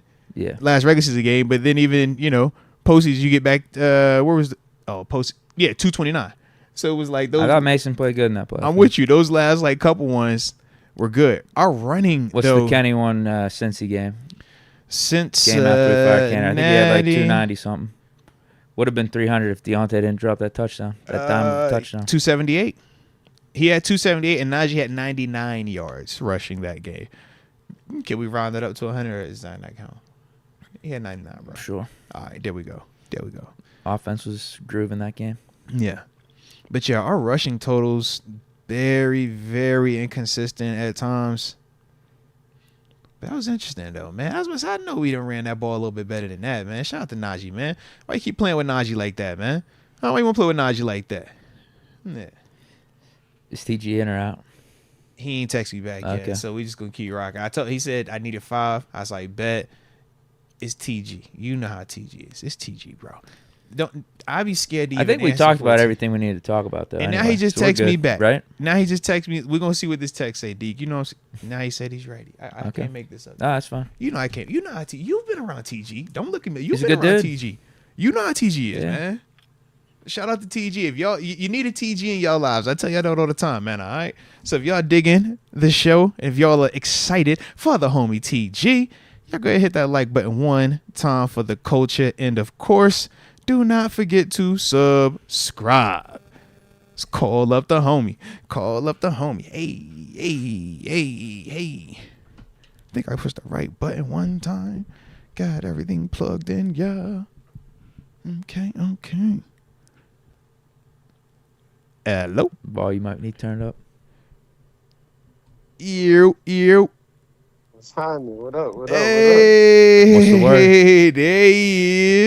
There he is, ladies and gents, boys and girls, children of all ages. You know what time it is. We are joined right now by that Pittsburgh Steelers alum. We talking about that West Virginia Mountaineer. They say it's almost heaven. Almost a lot of people say it. A lot of people say it. A lot of people say it. And ladies and gents, I'm talking about one half of the locker mates, my mother freaking locker mate, Terence Garvin, a.k.a. TG. Oh my God, that's really him. Oh my God, Mama is hell. I love it so much. Oh. Hey, man. I appreciate it. You could be anywhere in the world. You're here with me. Hey, man, talk your talk, man. Talk your talk. You're sounding crispy clean as well, man. Yeah. You know how it is, man. You know how you do, man. So shout out to you, man. How my dog doing, though, man? I'm feeling good, man. I'm doing good. You know, made it through the hurricane. Feeling good. You survived yourself, right? Yeah. Shout out. Still rocking. Still rocking. Still rocking. Feel like Lil Wayne, man. Still rocking. Hey, look, man. Shout out to the fact that you really weathered that joint. My dog said, I ain't going. I'm good. Yeah. I'm chill right here, man. I'm way too much of a chicken. I'd have been out. Yeah, don't blink. Hey, I'm way too. My eyelids grew back for the storm. Yeah. Football, no eyelids at all. I don't blink. In real life, oh man, yeah, I didn't blink. I'm Can we just? I'm gonna take that evacuation route. I'm just gonna get ahead of start. So you know what I'm saying? Just Hey man. But we got plenty to discuss. We should start in order, but I don't want to. I just want to get right into it because Deke been talking about these wide receivers getting traded, man. And what's going on? How you reacting, man? I had Devontae Adams on my list to talk to you about, and then I seen there was another boy get traded today. So I seen that. I know you feeling that. I know you feeling that. It's a yard sale in Cleveland. It's time to call Cleveland. It's a yard sale. They giving it away. They giving it away. Man, what's up with Miles? I'm calling and checking. It's a yard sale in They Cleveland. giving him away, bro. They combine him with giving TJ. Whatever you need, they got what you need. I say y'all did it for what? Get you one of they just gave that away. I said for that? I got that for that? Oh, give away Amari, bro! I thought I read it wrong. I thought I was reading the deal wrong. I said, "Yo, it said a third and a late swap." Deke, I don't know. I think I'm missing something, bro. TG, why didn't the Steelers do that deal? Man, I promise you, I text Moats yesterday. I'm like, man, facts. First of all, they gave that Devontae away for a third, additional second. That's a third, That's a third to start. Like. Yeah, they're taking on the whole contract. I think that's probably part of it. Yeah, because he's getting what his deal is. He's not 30 mil. He's close to 30 that, though, plus. Isn't he? Yeah. The cap hit's even higher now. Yeah, but the thing about Devontae is, man, you getting that. Like, I get you get it for the third. I get all that, but it's like, bro, you sent it to the AFC. Like, I kind of you gonna see that again. If you got good, you gonna see that in the AFC. Yeah, like I just knew he was going across the division. Like, go over there. We don't have to deal with you no more. Like, they just sent him right across the street. Basically. I don't blame the Jets for doing it. They had to after last night. Yeah. It was a bad matchup for them boys last night, is what I heard, man. I heard, it's just a little ragtag group up there with that blue and red, man, not really afraid of nothing, but, just some good effort guys, some smart players, heady individuals. They ain't afraid to make some plays out there. That's what I heard, man. Did the Jets lose that game or did the Bills win it? Oh, Hail Mary full of grace. May the Lord be with us today. I think the Bills won that game. Do two Hail Marys and call me in the morning. What'd you say now? Yeah, I feel that. That sounds like I can't give them nothing because they took things they weren't supposed to have. Oh Lord, Hail Mary. That's all I was at this point though, the Aaron Rodgers is dangerous with Hail Mary. That's part of his weaponry. Facts. That's like a TJ Watt punch. Like at this point, that's what you do. That's a defining characteristic for that man, bro. At this point, that's a characteristic. Like, we're not going to keep saying that's a miracle. No, he does that. TG, how are you playing that as a DC? Are you two-man rushing it and letting him have time? Or you going to have at least 4 dudes coming after this, man? How you handling it, bro? That's the panic. I'm sending 4 at him. I got to send 4, right? I got to send 4, though, bro. At this point, I might get DBs off the field and put receivers out there. And let's all just go up. Ooh. Yeah, let's all go vertical. He said, it is what it is now. F it. You want to play? Let's really play. GP, you get out here real quick, all right? I'm not here to play with you. Let's all go. I don't know if that's the best idea. It's all fun and games, though, until that Gronk situation happened. Everybody remember Gronk in Miami. It was all fun and games. Shit. You throw the short pass and then, that was totally the wrong let him run it. Bro. I was totally the wrong piece. They set that man up. I'm more talking about somebody that can go vertical. Yeah. Like, Gronk's not going vertical. Gronk's not going left. Like, no. They just said it's Gronk. Just put Gronk out there. I'm like, all right, bro. Yeah. Gronk broke off, bro. No, I'm putting Steeler-wise, I might put a Pickens out there. GP, go get some of that. Yeah, go get some of that work. Yeah. I don't know. You go get up. The ball might get deflected off him these days. Oh, no. Man. Oh, no. But you just seen I've seen worse. I've just seen the DBs give it up. Like, Fair. I got to, At least he gonna go up and look the part. He gonna go up. He gonna look the part. You see how the Bills, we hugging the dude while he on the ground. He's like, bro, what we doing, man? Stop fighting. Man. He caught it. It's caught. Just stop. It's caught. I was so pissed off, bro. I walked out the room and everything, bro. Wife like, yo, it's all right. I'm like, no, just leave me alone right now, bro. I just need a moment, man. Natural instinct to make a tackle. Yeah, we don't need a tackle. It's like, bro, go get the ball. Like, come on, man. And it's one of the plays make you just walk out the room. I'm telling you, that's what sitting there watching the game away from I'll be right back, bro. Right. So that was a little hot. Grab some tequila. Yeah. It was a little hot, bro. Give me a second, yo. Just need something, bro. It was a little hot. Give me a second. I can't believe that. Especially when you think about the situation too. You like, bro, this is about to get gory. This got a chance to get, you know what I'm saying? And that fluke thing happened. And then y'all gonna talk about, their kicker missed the field goal. Yeah, they gave it away. Nah, man, Bills kickers miss kicks too, man. I ain't trying to hear that. But anywho, so the Devontae Adams trade. Obviously, we know Jets coming into town. Mm-hmm. How you feeling about his impact potentially versus us this weekend? Or do you think he doesn't play this weekend?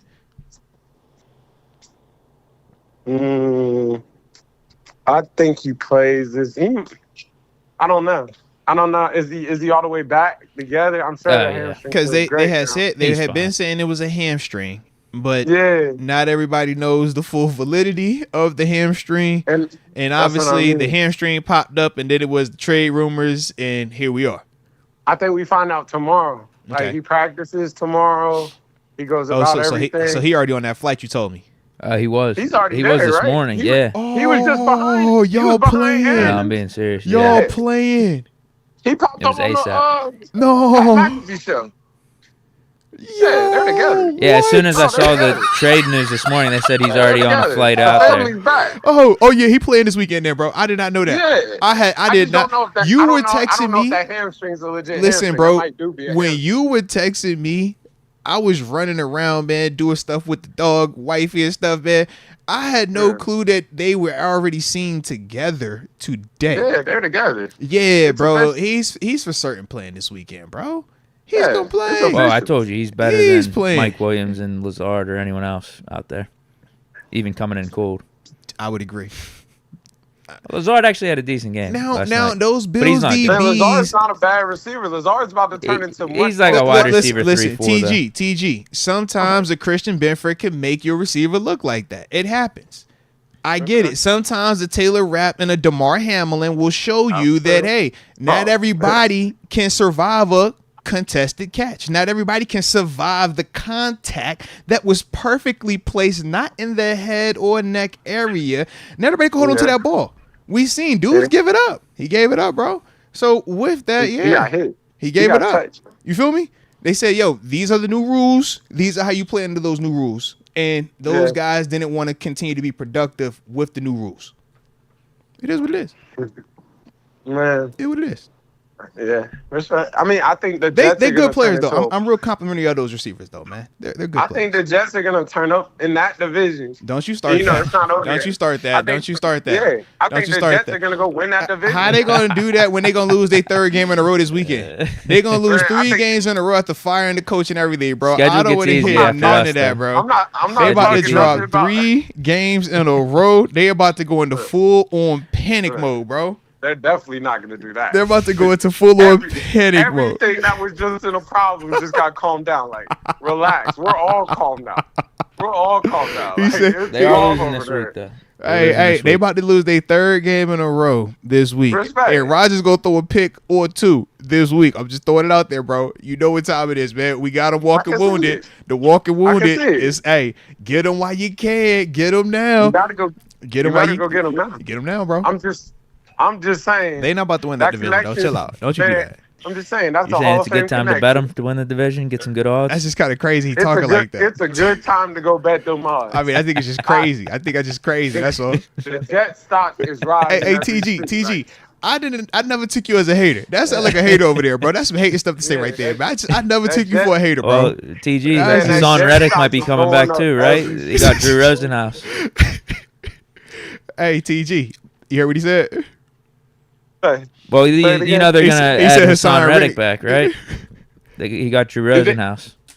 Hassan Reddick's gonna get traded. They're gonna fix that. You seen Drew with him now. He done called up money team. You know Drew gonna get the deal. So you think he's getting traded? You don't think he's coming back to the Jets? No, he's gonna get traded. All right, never mind. That blood gotta be too bad.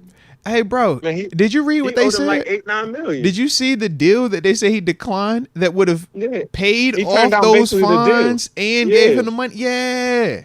He don't want to be there, bro. He don't want to be there. There's nothing about there. He don't like Rodgers. He don't like Rodgers, bro. Man, I just don't. He might not like New York.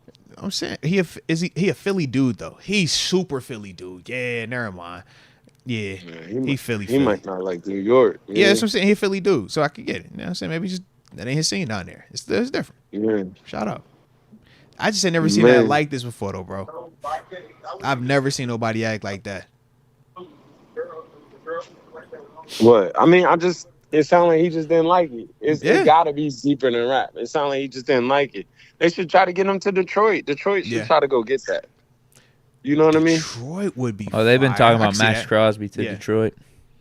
Man, if I'm Detroit, I'm Detroit. I'm calling them. I'm Myles Garrett. Hey, yo, if Max Crosby went to Detroit, oh man, I just don't think are they fire selling like that in Vegas? They not giving everything away like that. They just gave Devontae away. If Max was in Detroit, that's a problem. Well, they need it now. Hutchinson. Problem. Whew. That's a problem. So, but Max Crosby's still early in his stage, right? In the sense of like, if you trade that, you got to deal with that, or if you trade that, you got to deal with the payment of it, or you got to deal with the contract, or I think you got to just get ready to pay. No, he's already in his deal. Yeah. He got signed a couple years ago. He's already in his deal. He signed that big deal this summer, right? Yeah, he's already in his. So you have to pay the 5-year of it. So that's a big offer. But you know what you're getting with him also. You know exactly what you get. Yeah, and you're also saying when Aiden Hutchinson comes back next year, now I'm absolutely destroying people. Yeah. Low key, that game is great. There's no way they can afford all that. Man, we say this every year. Yeah, I guess for one season you can pull it off. Yeah. For one season you can. All you need is 1 year, bro. Yeah. I just don't think you let Myles Garrett. Not Myles Garrett. I just don't think you let Max Crosby. go. Yeah. I think that's still the heart of your unit in there. I don't think you let that go. Like, you build around that. Like, that's like having the quarterback. Yes, but you've been playing with fire with the way that y'all been operating organizationally. How long until that potentially wears on him?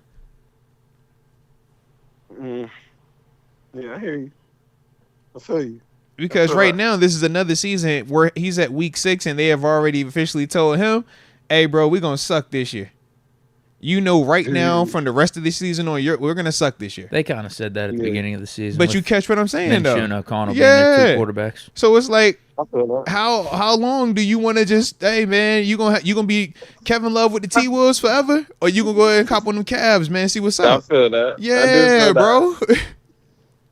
But I don't know if we like ain't that had that comparison. convo quite yet. Okay, I can't. You know? You know what I'm saying? And that might not be his convo to have. It might not be. You see what I mean? Like, I don't know if that's the convo. But quite maybe yet. Detroit can start that talk. I don't think Max would be the guy to start the convo, but I could see if a Detroit reached out, he could be intrigued. I don't think he would be the one that's fighting against it. Right. But I think we still love you too much in here. That's fair. Like, That's a good fit too. It is in terms of player organization. I'm coach. telling you, bro. When I say Max to Detroit, I'm like, ooh, bruh, that's perfect. Like, Max to Detroit to be perfect, but that's perfect. too much. I don't think it's the same with the Jets. Like, I just don't think you give people all that. That's too much. They gave Rodgers Devontae Adams. Yeah, I just don't see how you give. And that's AFC to AFC. Yeah, I just. You know how much production them two dudes account for together? That'd be like if Ben and AB linked back up somewhere else. You'd be like, why would you trade that one there? Of all places, you want to send that back to that one? To the T. To the T. That's how. That's what that is. Yeah. I'm like, that's exactly what that is. Yeah. Why you send that one there? You gave him his favorite weapon back. You said, hold on. John Wick, you said that's that $9 million you like? Hold on, bro. I got you right here. Don't even trip. This the baby right here. Here you go. I saved it for you. No. So that's my thing. I'm totally in agreement with you. I just wouldn't have gave him. Yeah. I might not have gave him that. You know? That's real. I might not have gave him that. So with I wouldn't give that. I wouldn't give them Max Crosby. I wouldn't give Detroit Max Crosby. I wouldn't do that. It's something else we could do. I wouldn't give that. Like, y'all got to go call Hassan Reddick. Or y'all got to call. Low key, Hassan might end up in Detroit. Hey, they need a pass rusher right now. That'd be a good spot for him. That's going to be the same thing he did in Philly. Yeah, it's the same thing he did in Philly. It worked perfect for him. Man, the thing is, because, Hassan Reddick came into the league as he was an off-ball linebacker. Absolutely. Yeah, he's an off linebacker. When I was with him at AZ, that was when they was swapping him and getting ready to move him to putting his hand in that ground, man. Yeah, I remember him coming out. Like, I remember his whole story, and it was cool. He was solid, but it was almost like that's not who you are. Right. He's playing out of position. Now I'm almost curious if it's one of them like, look, I'm not about to keep proving this. Give me my money. Yeah. Or it's like, because you know how it is. No, like, facts. You let them play with you. They're gonna keep playing with you. Before you know it, it's too late. And now that opportunity to strike them passed you by. Facts. Yeah. Now you done got 6 sacks and you done lowered your whole market. Yep. That's real. So it's like the last thing you seen was me go crazy. Give me the market off of that market. Yeah. You don't get to see me bad fit. You don't get to see me something not working right. Like, nah, I'm standing on this right here. He's the Le'Veon argument. Like, to the T. He's the Le'Veon argument. Just at a better position. He plays a better position. L Bell at running back. Position. You don't have that type of luxury all the way, man. Pass rusher. Yeah, pass rusher age well like wide receiver, like quarterback. Man. Shout out to him though, man. Shout out to him understanding his worth, I suppose. Yeah, we're gonna see how it plays out, but he definitely, even with the Jets re-offer, clearly is stating that this dude has a legit value for them to be willing to waive the fines and pay. It's not like he's not a good player. No. That's what I'm saying though. That's what I'm saying. I'm saying shout out to him for actually saying, I don't like this situation and I do know I have value. Let me exercise that strength, because typically we don't see that, is what I'm saying. Yeah, I agree with that. No. Yeah, I agree with that. I agree with that. And he's a good player. No, facts. Like, he's still a good player. At the end of the day, like, he's still a good player. Like, he gonna rush that pass to get you 10 plus. He gonna rush the pass to get you 10 plus. Come on. He winning 1-on-ones. He winning 1-on-ones. Yeah. 10 plus to change the team. Facts, bro. Facts. Now, the same thing I had asked Deke before, you had caught up and everything. Obviously, looking at Devontae Adams getting traded, we were heavily in the conversation wanting him. We talked about Brandon Ayuk staying with the Niners. We were heavily in the conversation wanting him. We just seen Amari Cooper get traded to the Buffalo Bills. That's another dynamite receiver, right? So, with that being the case, he's man, he's hard. I love it. He instantly just all right now. I love it, bro. But now, with all of that information and knowing how we were in the running for two of these dudes already, what's next for us at that wide receiver position? Do you think that's still something that we need to be pursuing? Do you think that we can figure it out with the guys that we currently have? Or, like, how do you see everything playing out, man? I mean, it's always somebody out here. But I mean, because Deke has some names, some dudes. So, like, Najee. No. Calvin Ridley. DeAndre Hopkins. They said Ridley and Hopkins were his two. Like his main two. Christian Kirk. I don't like D-Hop in Pittsburgh. I don't think that's a match man. I don't think that's Deontay Johnson, if we could figure out a loophole to get him back. Deontay Johnson wouldn't be bad. You got paid for it, though. But they say, they're not, like, I guess, like, it's some league rule that says you can't trade a player back. Yeah. So we got to, like, Carolina ain't going to cut him. Yeah, you need somebody to, like, release that. And, yeah. They're going to trade that for picks, maybe? Though. Like, but what they want for Deontay is going to be expensive. Like, they're going to get picks off of that. That's a second. Let me get a second. Let me steal a third. Because they gave up a Dante Jackson for that one. And Dante Jackson's a good player, man. Yeah, let me steal a second. They want draft picks. They want capital. We're not doing a second for Deontay. We're not doing that. Heck no, we not. But I'm saying they might want that from somebody. I'm just saying. We're not doing Deontay on expiring contract. Yeah, he has 1 year left. And you're seeing Cooper go for Is it 1 year left or he doesn't have a year left? It's this year. This is last year, right? Yeah, that's what I thought. No. He's going for a late. Yeah, it'll be a late round. Yeah. Yeah. No, because it might be somebody. He's going to go to somebody that's like a per se contender. They waiting on somebody to get hurt. Fair enough. Because I would say if you're a team, if you're the Jets, if you're the Jets, what would you offer for a Deontay Johnson? Late round pick, fourth, fifth, something like that. Oh, so in my mind, I'm thinking a fourth. You call it like when I think late round, I think 6th, 7th. So fair enough. But like that's my mind. So I'm like, I think a team would give up a fourth. Like if I'm Buffalo, I would give up a fourth for Deontay Johnson. Absolutely. Yeah, if you're a receiver needy team. Let the situation be right on time. Let somebody need a receiver, and they'll give up a third, a possible second, and go get a Deontay. Hit you with a conditional third? Yeah. The conditional third? A third of conditional. You know how that is. It'll turn into a second if it play enough. Like, you know it is. But it's like you said, the right team. You would have to have the right team in the right situation. Somebody getting hurt at the right time. Perfect story. Let the Cowboys panic a little bit more. You know what I mean? Like, man, let me go try to just say something. Yeah, let the Cowboys panic. They need a running back. They need a running game, though, man. They want dimensional. They need peace. I mean, they just coming off a bad loss, so they feel like they need everything. Yeah. But, like, weapons are weapons. Looking for weapons. Like, Scotty, get in and out of a cut type receiver. Like, guys that can make somebody miss, give you some run after. Yeah, it's always a place for those. I like it, man. T.Y. walked up in there at like 35. They're like, we looking for one of those still. There's always a place for one of those. Facts. One more. All right. I like it then. I like it. All right. Well, let's get back to some of this here black and gold talk, because we did have a game that just took place, man. How did you feel, though, man, seeing the guys go out there in that black and gold out to Vegas, man, and, do what they were supposed to do? Yeah, I thought they did exactly what they were supposed to do. I think the Raiders and Steelers are eagerly, like, they're similar teams. Like, they do a lot of similarities. They both run the ball. They play defense. They're trying to be physical. Similar type teams. A little bit of swag to them. They both similar. And it's kind of like, I thought Pittsburgh punched them. I thought the Raiders punched back, but I thought Pittsburgh out physicaled them. I thought Najee ran really good, man. Hold on. I ain't hear what you said. Yeah. I ain't hear what you said. You know, my ears, they don't be the best sometimes on Tuesdays. What'd you say about Najee? What'd you say? I thought he ran really good. I thought he ran hard. He had a run.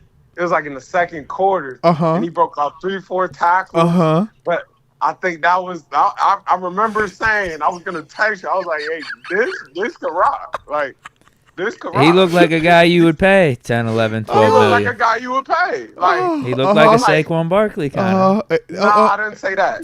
I'm saying. All right. For one game, that was a Saquon Barkley type of game. You are sick. Come on. Oh, my God. He took him into the house down the sideline and juked someone out of their shoes. Had a couple catches. That wasn't.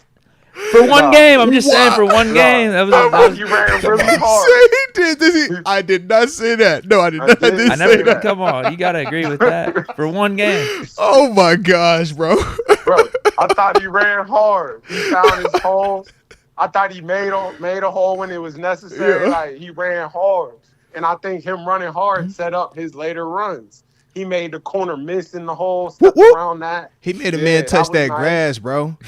He made a man legit touch the grass. He made a man sit down. Come on, man. And then the home run. It showed up off the physicality. And it was highlight really at the end. You seen the Superman one hand? Like, that's picturesque. It was a lot. It was picturesque. Yeah. It was a lot. Yeah. It was a lot. I haven't seen that. And that's what I was saying too. That was the first time You've seen this. This is Bama. This is Alabama Najee Harris, man. That's Bama. That's Bama Najee. I think he had a nice combination of size and speed. That's like he looked fast. He looked faster than he usually looked. TG, talk to me real quick. You a player to player, pimp to pimp. We know how we do uniform game, right? You know how we get dressed, got to be fly, right? But talk to me. White socks, do they help you look faster or do they not help you look faster? They do help you. Okay. You know it. I think it just made him flat out faster. Shout out to Zilla. Shout out to Zilla. Throw the white socks on, bro. What's the dude with the white socks? Yo, man? White socks is fire. Who's that guy? Man, I just thought he ran well. I did. I thought he ran well. I was looking at things like, because it's just big. Like, his thing is like, he runs hard, he do, but it's like, does the health stay with that running style? Yeah. Or does it slow down a little bit and it runs different? Like, it's just kind of the combination. I mean, but like, right now, he's been the most healthy of the backs. He's for sure the most healthy of the backs. He's for sure. I mean, that backfield depleted. Think about it. And that's been the case, though, for his first 4 seasons now. Respect. I mean, that backfield is depleted, like you just said. I think he's running hard. Like, I think he keep up this flow. He got to just keep running like that. But it's kind of like, does the lifestyle, because he's so big. He's a big red dot in a sense where it's like, I think, I thought he looked faster than he normally looked. I did. And I don't know. Maybe he a West Coast guy, man, Said he ran better. Take him back out west. He ran better over there, man. Take him back west. He run good out west. He killed it in Seattle. You think about it. One of his best. He is from California, isn't he? Bay Area, yeah, from man. Cali. He get hyphy with it, yeah. He might need that extra 2-3 hours in the morning, like he's going. But nah, like I just thought he ran hard. It's just, can you keep consistency of that? Yeah. Of that, like that right there. That. If you would have no problem paying that guy, right? That. If you kept doing that. That version you want to keep on the roster is what you saying? That. Yeah, that. Okay. I like that. Okay. That was big speed, athletic. Like, I like that. You keep that around. Okay. You said it was Derrick Henry like then. What you saying? Come on, man. He ran hard. Come on, man. Like, he ran hard. Like, he did. You ain't even going to go Derrick Henry-esque. I'll give him Master for sure. He did an impersonation. It was like, if it was like a Lifetime variation movie of Derrick Henry, like that could have played the Derrick Henry character. That's all I'm saying, man. He could have played the role. He looked like it. I just don't want you to take this name and take it disrespect. But he looked like rookie year Eddie Lacy. Oh, my. Dude, no, that's no disrespect. Eddie Lacy was legit. Rookie year before he got big. Yes, before he got big. He was legit. Yeah, but it's Eddie Lacy, so I get you. But it's Eddie Lacy, so yeah. It's Eddie Lacy, Rookie bro. year, Eddie Lacy Fair. getting downhill, It's Eddie making Lacy, you though. have to tackle. Bro, he's way powerful. skinnier than I was about even to say- rookie year Eddie Lacy. Yeah, and that's what I said. It's not Eddie. It's Eddie Lacy, bro. I'm about to say that. Let's not do that, bro. Like I get it. Lacy, bro. I bro, thought that's Eddie Lacy was all right. Don't do man, that's fine. I'm not saying that he's not all right, but it's Eddie Lacy is what I'm saying. Eddie Lacy man. was drum bad. Najee has never had a physique that resembled anything No, Eddie not- Lacy like, he's not man. that- Lacy had he's not sweet that feet weight, too. obviously. He Lacy but- is more Jerome Bettis, yeah, man. that's what I was. He was like a modern day sure. Jerome Bettis. I would say catching out Najee- the backfield. I'm Yeah, not comparing him to Eddie Lacy. I put in terms of Najee his more like an size. Eddie George type, the big, tall, like backs that Yeah, you he know. don't run that style. That's He not his doesn't. style. Yeah, he doesn't. That's But not his like just style. that frame though, the big frame of back though. maybe Najee's one on I one. think you're just taking that name, Eddie Lacy. His style is Eddie Lacy. Man. No, I'm that's taking that as a what- positive. From Yeah, the that's ankles not But I down. don't bad. think they got the same From style. the ankles down is a positive. All right, just stop playing You're with Najee talking like about the that, man. physique. I'm talking about the Because it's style. Eddie Lacy. Like, That's like saying, yo, he run like Mike Tolbert, right? I don't want to be compared to Mike Tolbert. I don't care what Mike Tolbert. He looks like C.J. Anderson when he runs the ball. It's like, bro, you seen what C.J. Anderson look like when he run the ball? Like, nah, man, don't you I'm do that to talking him, about man. style, Don't though. I you ain't do that to talking that about the man, look. bro. You're saying the look. I'm saying the style, the cut. I'm downhill. Like, I'm saying the style. I got you, bro. I'll tell you. He ain't Eddie Lacy. I gotta think of another Bro, you person, running man. hard like Jeez, that, bro. man. Might not be a good comp. Because like I was about to Eddie say, because I even thought of Arian Foster, another big back, but I'm like, Arian is still Nah, smoother. Arian was Foster way was He was a smooth. way more smoother running back, man. Arian Foster cut that thing all the way Facts, back. bro. That's Mr. Zone. Like, don't play with that, Yeah, man. what you talking about? The Yeah. inside zone was the run. Come that on, year, bro. man. So, like, That's who fine. You would find we it. who do Honestly, we comp James him to Conner, though, bro? man. I Ain't a just bad told you. It's not Lacy. James Conner. I think that's a great. That's As James crazy as that sounds, Conner. we moved Yes. off of James Who? Conner. James Conner. James Conner. No, I don't like that. What? He not. James Conner runs hard. He runs angry and mean and very hard. Yes. James Conner runs hard. Najee- James Conner right. will run you Low key. smooth over. Low key. If I can't Najee think of a better had, comparison, I was about to though. say if Najee had Connor's mindset, that Yeah, would be what? scary. Because Then you be Connor is saying trying to words run like through your beast face. mode. Yeah, you're absolutely right. Connor Yeah. runs like beast mode. He wants to run through your face, bro. Yeah. Najee is like, I'm trying to do the best. Like, do I want to run you over? Do I want to juke you? Do I want to? It's almost like he's thinking about it too much. Whereas Connor's like, bro, Conner is a little this faster, is my too. move. I'm running you over, and yeah, good luck. Eddie Lacy. No. No, bro, stop saying Lacy, bro. Why are you fighting that fight? I just don't like the Lacy part, bro. It's like you see Lacy, bro. No, man. Why you want to do that? Yeah, I mean, The chat's not That's giving us stop. anything good either. Yeah. They're trying to say Marshall Falk. No, he definitely ain't Falk. I seen somebody He's say definitely D'Angelo not Williams. I'm Falk. like, he's not D'Angelo. I kind of said I was gonna say D'Angelo. You think D'Angelo? D'Angelo's feet Yeah, were way. that's I what I felt was like gonna- his feet were way nicer, bro. Yeah, I agree. But he's also a smaller back.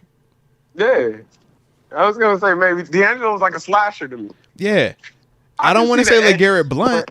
What about that? No, No, LeGarrette was Bluntish. tough. All right, Bluntish. Yeah. Yeah. Better than some of the Well, other Garrett I was ones. about to say like that Patriots LeGarrette Patriots I one. give you one. He kind of was like a Jonathan Dwyer-ish. Ooh, Like- okay, Like downhill, okay, you know, you can get it. I'll step around you though. that's fair. But I'm, you know, kinda Steven like that. Carpenter said, "What about Steven Jackson with the Rams?" I could see that because I think he was Steven faster than Najee. he was faster, but he didn't run with the mindset I'm trying to run Yeah, through he you did. every time. He didn't run that fast. Yeah. He was Nah, a though. finesse big guy. Yeah, it was definitely finesse big guy. I would agree. Oh, you know another guy? I don't know if you remember this dude, TG. You remember Cedric Benson? Wow. Was in of Cincinnati course, for a while, Texas. Yeah. I can see some of that similarity. I can see Another that. big dude, sweet feet, burst, but not Don't a say- blazer. Don't say Ricky. See, I I ain't hear go you getting ready Ricky. to go I ain't there. go Ricky. I I hear you said trying to this. speak there. I hear you trying to speak there. So let's- I did let's slow not do down. that. I see where you're going. I said Benson for a reason. I have a lot of respect for Cedric Benson. R.I.P. Cedric Benson. Cedric Benson TG. was tough. TG. Cedric Benson was the first guy to run me over in the National Football League, bro. I would never forget Okay. it, bro. So Cincinnati.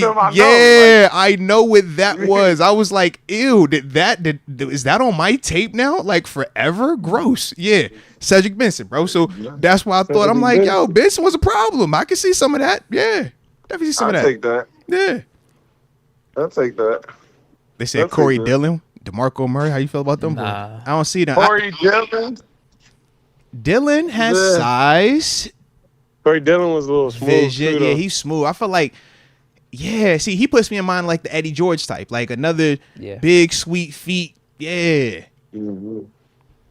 We got some good. Some people are trying to say Mike Allstott. I think it's a terrible thing. Nah. Y'all playing with that boy. Don't play with Najee like that. Talking about some Mike Allstott. Next to me saying Peyton Hills. Yeah, you can't run like Peyton Hills. No, I don't.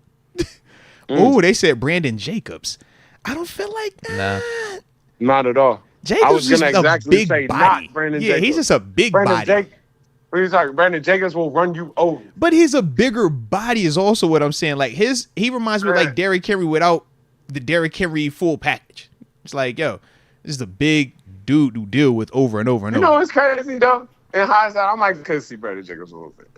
Huh? Now that I talk it out. I just didn't see it when I initially thought that, but now that I talk it out a little bit. He ain't just running. Like he's a big dude. Yeah. This is a big dude. That was it. That's a big dude. Yeah. That's a good one. That's not bad.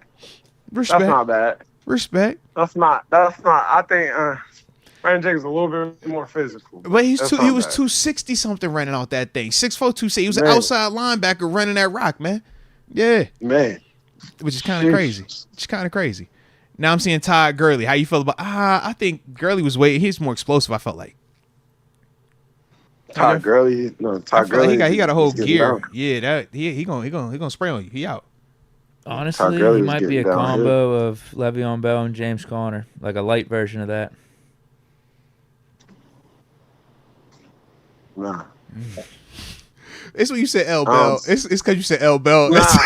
That just rubbed everybody wrong. It was like, I said a light version. A light version. Yo, you gotta say 2-6. It was only 2-6. Because Connor, I was with you. I'm like, yo. And you said, I'm like, ooh, wow. No, but Bell's a little bit more finesse. Bell's a little bit more of the juke and stuff. And you know Najee Harris tries to do that stuff. He does. But he's not full on physical like Connor. I think it's a decent comparison. But yeah, he's not. I get that. I'm saying a light version. L Bell put ACLs do like over say like there. 70% of Connor and 25-30% of Bell. That's the collab.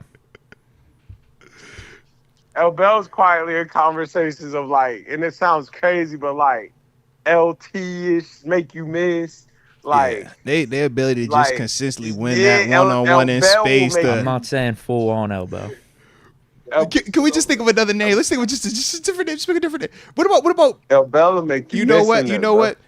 They said DeMarco Murray. He could be a mix of DeMarco Murray and James Conner. No, DeMarco's too fast though. Is what I mean. Like Bell's got that slow style. Tony Pollard. That's what I'm saying.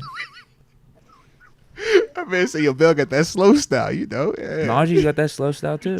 Ooh, L Bell's a lot. They brought up. I want to say elbows. It's 25% Bell, 75% Connor. Can we just lower it a little bit more? What about 15%? I get 15%. Just take it to 15%. I get 15%, bro. 80% Connor, 20% Bell. Just L Bell. It's like you know he still show up. He looked like the man still, bro. He was at the tailgate. Him and AB, bro. Like, did you talk to him recently? He's supposed to come on the show. We need to run it back. Oh yeah. When he was supposed to be getting ready to return, then he backed out, started boxing again, bro. So yeah, it's craziness, man. We're gonna spend a block on it though. We'll definitely have to do that. But man, you know, I'm an L Bell guy, man. Got a lot of L Bell stories. Hey man, L Bell and AB, man, they back with Steelers Nation, man. I like what I'm seeing. Man. But not to be rude. Uh-oh. Is no nation like Steeler Nation. You know what time it is. You already know what it is. You go look around for 2 minutes and you feel it. You're like, roads lead back to the black and gold. I want to apologize how I left. Man. Listen, I would love to retire as a Pittsburgh Steeler. I just want to make sure everybody knows what our allegiances are. We are officially Steelers. Black gold. Oh yeah, I already peeped it, bro. It's only one nation like that nation, bro. If you know, like that man for certain did that. He said, "Yo, forward apology, bro. I messed up. I'm back. I apologize. And I'm gonna see y'all next game too. And I'm at the next game. I'll be wherever y'all need me."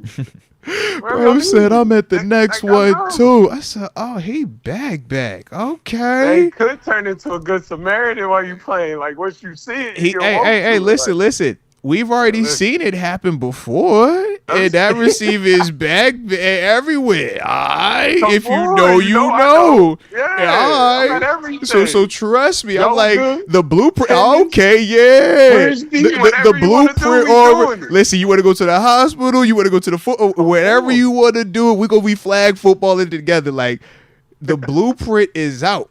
If you want to get back in the good grace, just pull up. All you gotta do is pull up to the city, bro. I'll take you even further. And I know it sounds crazy, and I know he never left. But you see Ben over there, like, man, I just want to be part of the nation. Like, I'm trying to do something. Like, something. You want to make sure it's known, it is clear. This is the brand that you are attached to, man. Hey, what I see has been muddying those waters recently. Don't you do that? I don't muddy the waters. We don't know. I don't muddy the waters. Hey, y'all want to see me Sunday? I'll be black and gold. You know where me at, man. All right, y'all know where me at. All right, hey, we don't muddy the waters. Shit. Known and clear. But when I see that, I said, "Oh, business decision, smart move." I see you, AB. Hey, now you think he said, "I don't care about that Super Bowl championship in Tampa." So I don't care. You can have that, bro. He took a picture with the community like that man said, "Yeah, you can have that ring." I ain't never seen AB pull up with the Bucks fans and be like, "Yo, man, we got a Super Bowl ring out here, man. What's up? Yo, it's 8-4." I ain't never seen it, bro.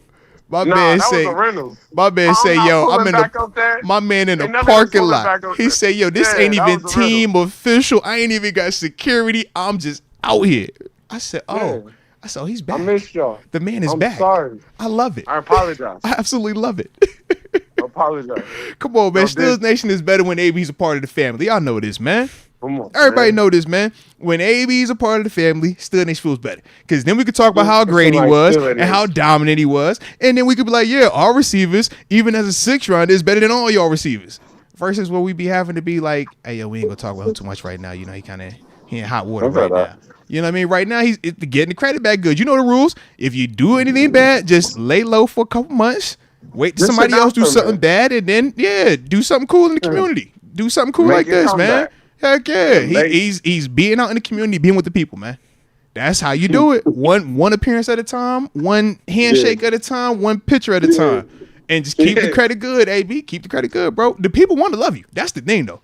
Deke, you want to love AB. We all want to love him. We love him as teammates, but as a whole, we want the brand to love him too. Mm-hmm.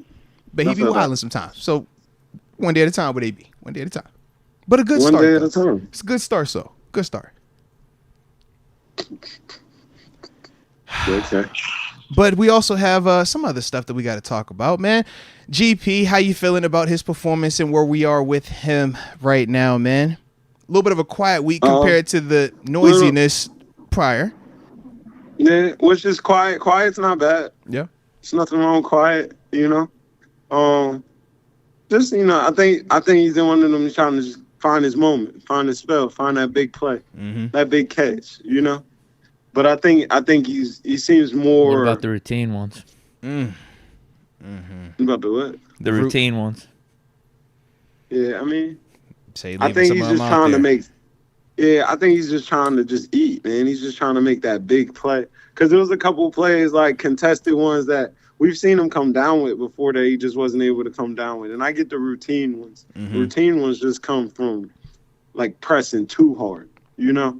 Trying to make something too much before you catch it. But the typical, like, bro, contested is routine for him, you know? Not to be like that, but that is his superpower.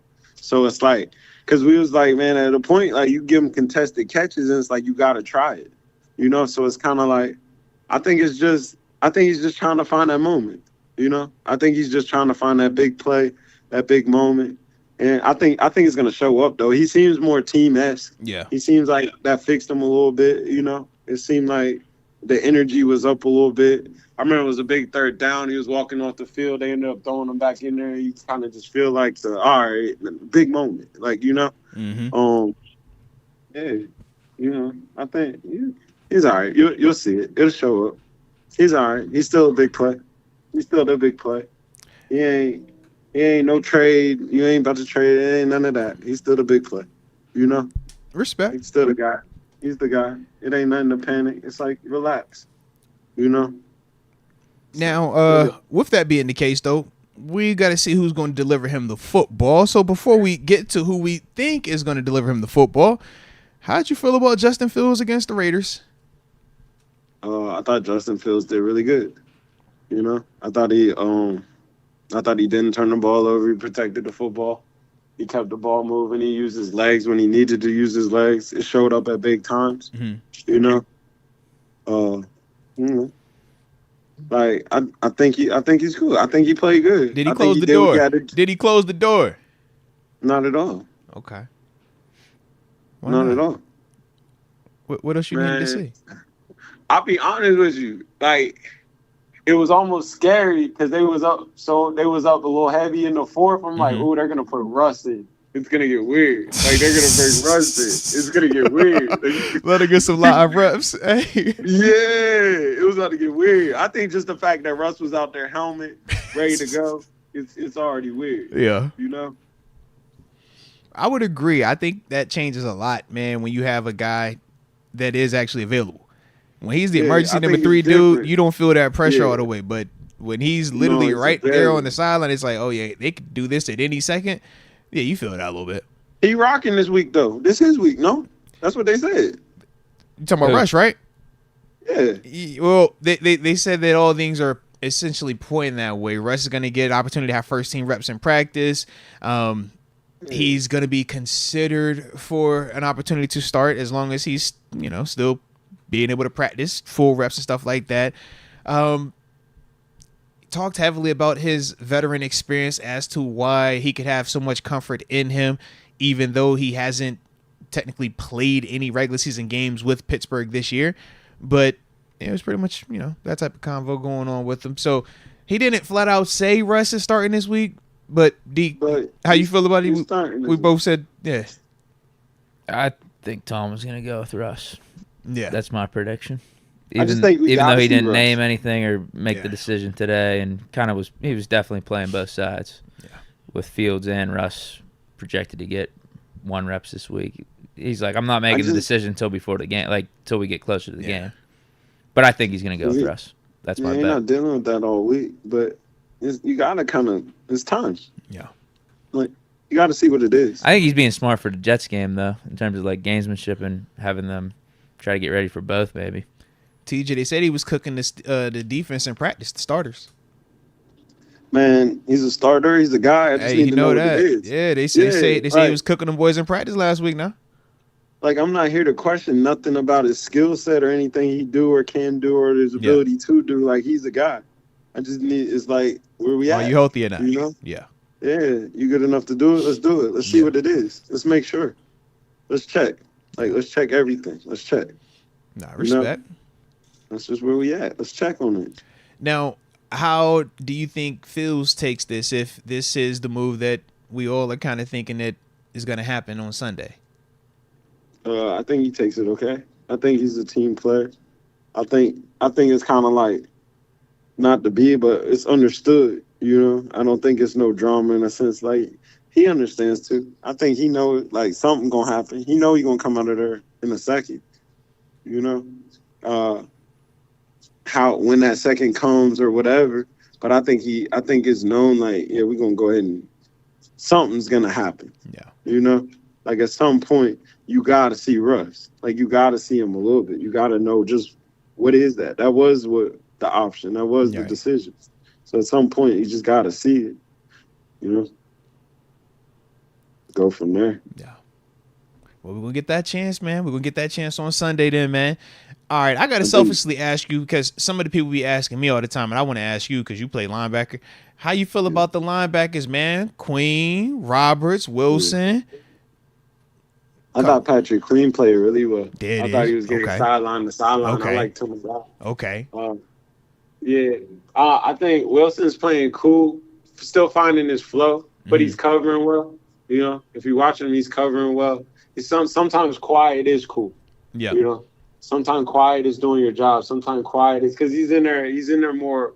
He's a pass coverage. He's heavy like sub package, nickel, obvious passing situations. Yeah. He's done. So if you almost seeing him make a bunch of tackles, that might be bad. You might be getting picked on. Yeah. I think Roberts is out here right now. Did you see him hit that boy on the sideline? All right, hey, son playing mean. I said, ooh, man. You seen the goal line joint? I said, okay, stop playing with this man, he got bro. A couple moments. Stop playing with this man. But I think he's doing what he do. You know, I think that's what he do. Like he's an enforcer. He's you know what Vince gonna do, guy. Like, Vince say y'all could be the ones. Y'all silent. I hit people in the mouth. Now what? Just like, yep, I like it. I like it. You know. I think that's showing up. I think he's playing well. I mean that defense in general is playing really well. You know, and we getting splashed from the secondary too, man. Yeah, it's just a lot. It's playing really well, man. Like the corners are playing really well. Like the defense is playing really well. It really is. It really is. Like I don't really see nothing that's just a glaring hole. Like I think everybody in there is playing well. They're playing fast. They're playing hard. It looks like they understand what they're trying to do. Stopping the run. The dude, Deshaun Elliott, man, he keep flashing on tape. A lot of people in P2 now, good. Man. TJ's being TJ. Yep. You know, like bro, that punch out on the one, even though it come back off of a penalty, like that's such a Steeler play. Like protect every blade of grass. Like I'm punching at the one. Give me an opportunity. Facts. Yeah, just give me just line it up. Give me a chance. You know, so it's like, I mean, Dante, like he's playing lights out, bro. He's getting his hands on the football. Man, he dropped the pick six. Like, drop the money. For certain, drop the money. I mean, it's a lot, man. Them boys tough. You know, them boys tough. Like, they playing really good. They playing fast, aggressive. I think that defense. As you know, you can say like the offense isn't lighting it up. I think the offense is doing exactly what they're trying to do. They running the ball, they pounding it, they establishing a presence. It feels like when you come to this Pittsburgh team, like you know it's going to be a physical. You're getting a Big Ten football game, like you know you can run the ball, defensive. It's a lot. You know, it's a lot.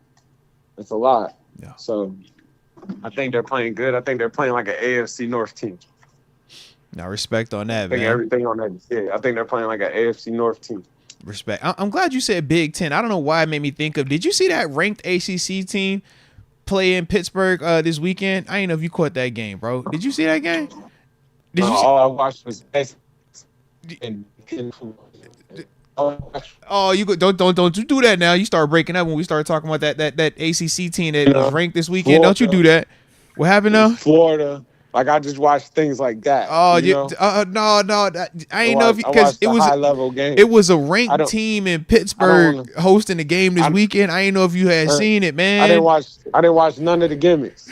I didn't watch that Penn State gimmick over there. They in 14 personnel motioning. Like I didn't watch none of the gimmicks. I didn't watch that gimmick. Over I hate gimmick football. I don't want to see that gimmick ball, man. There was nothing gimmicky about Pitt's win against Cal. Out and up from the tight end, off of the just off good of the defense run. and getting dubs. Like, he said, "I don't want to see your fullback shooting through the B gap and now he running around. That stank to me. I don't want to see that, man." I'm not throwing to my three and throwing to the center. Like that's a lot, man. Like it's a lot. I got the huddle right in front of. I got the huddle right in front of the ball. I'm just snapping down, running the play. You on? Hey, I just ain't know if you seen it, man. It was a ranked team that took care of business, man. I just ain't know, man. I just ain't know. Yeah, I didn't see that. For sure. I missed that. For sure. I missed that. Yeah. All good. Yeah. All good, man. I didn't see that. All good, then. All good. I didn't see that. All right, I'm trying to think, man. We got anything else on the docket, man? I'm about to say, I think I had everything on my end right there, man. So, shoot, I'm good. Deke, you good?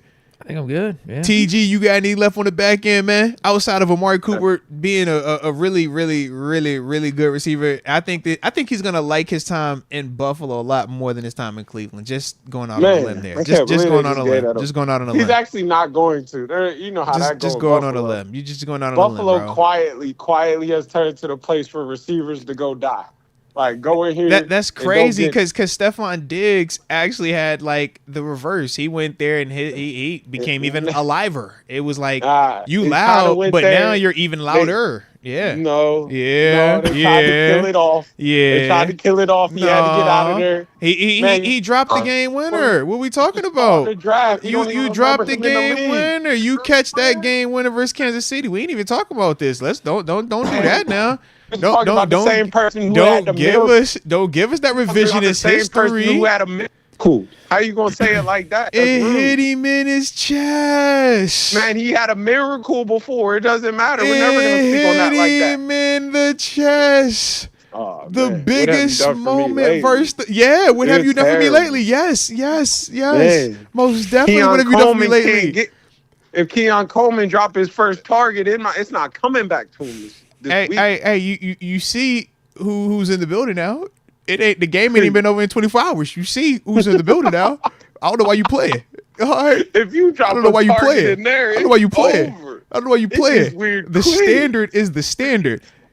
With Seven say, hey, if you can't rise to my standard, you don't get to be on the field with me. You drop that pass, go sit on the sideline, man. Oh, you ran the wrong route. And TG, have we not seen Seven send dudes off that field if they don't do it right? Hey, no. Josh Allen was saying very similar things this year. He said, if you can't do this right, hey man, you don't get to be out here. That's all I'm saying, man. Shout out to Amari Cooper. That's all I'm saying, man. But anywho, this is not about that today. All right. So shout out to you. Of course, we will spin the block. We'll talk with you next week, man. Oh, actually. We might not because the show going to be weird next week, man. I'm traveling a little bit. So I will hit you back, though, man. But either way, we appreciate you as always, baby. All right. My dog. Peace. Shout out right there to TG, Terence Garvin. If y'all was digging the convo with the homie, hit that like button one time for the culture and subscribe if you are new to the channel. Just got some supers and, finish this thing on out. Sure. Justin Watson says, how can they continue justify playing 11? Poor blocker. Last in route win rate, only 5%. Negative average separation and incorrect/awful routes. I mean, and that's the PFF. I ain't tripping on it. At the same time, we're not using him for that. So all the last in route wins and separations and that type of stuff, that's not like how we're trying to use him. I just think that they simply say of our group of blocking receivers, we've seen some of the effort issues that GP puts out there in blocking. We've seen in terms of Calvin Austin, the lack of size and how that negatively affects him. So it's kind of like, who are you going to put out there? So that's the big reason why Van Jefferson continues to get opportunities. But if you're looking for Van Jefferson to be a great route runner, route win, create separation at this stage, like, I'm not gonna front though. I do think that's what he was supposed to do this year. I would say I would agree to an extent, but at the same time, offensively, we're not trying to use him like that. Like, we joked about, Allen Robinson, you're a glorified blocker. But at times, it's like, we're not, I don't feel like we're trying to get to him like that. But I also feel like Calvin Austin gives me more opportunities in terms of creating some of that separation, in terms of doing some of the things that we're talking negatively about Van Jefferson about. I just don't see why, like the expectation is that right now. I mean, we were talking about him being wide receiver too coming in. And we've been hollering about wanting to get Brandon Ayuk, Devontae Adams, or any of these other receivers since training camp. Van Jefferson looked good at training camp. He looked good in training camp. Preseason wasn't bad. Not to the extent where, actually, I'll stand corrected. You did say that you were fine with Van Jefferson and that you would want to see what it looks like. I was on the record 2 weeks prior to us even getting to the regular season saying I don't think that this wide receiver group is good enough. I don't feel confident in it, and I do think we need a wide receiver. And I don't want us to go into the season wasting time these first couple of games, and now we're trying to scramble to get a receiver. That's what I remember said. So you're right. You did have a little bit more confidence. So I could understand maybe Justin had similar expectations for him. Confidence. It's just like, let's give him a try. And then we've seen, I mean, early on, it was like 2-3 weeks into the season. It's like, all right, this ain't working. Let's get a receiver. Yeah, see, I didn't need the 2-3 weeks to the season. That's what I was saying. I just didn't view him like that. But I mean, to this guy's point, then it's just like, what are we doing then? If we're not passing, we just did what you said. We tried it out. If we're not no, but he's still out there. Like, because once again, who are your alternatives? We're trying to get a Devontae Adams, right?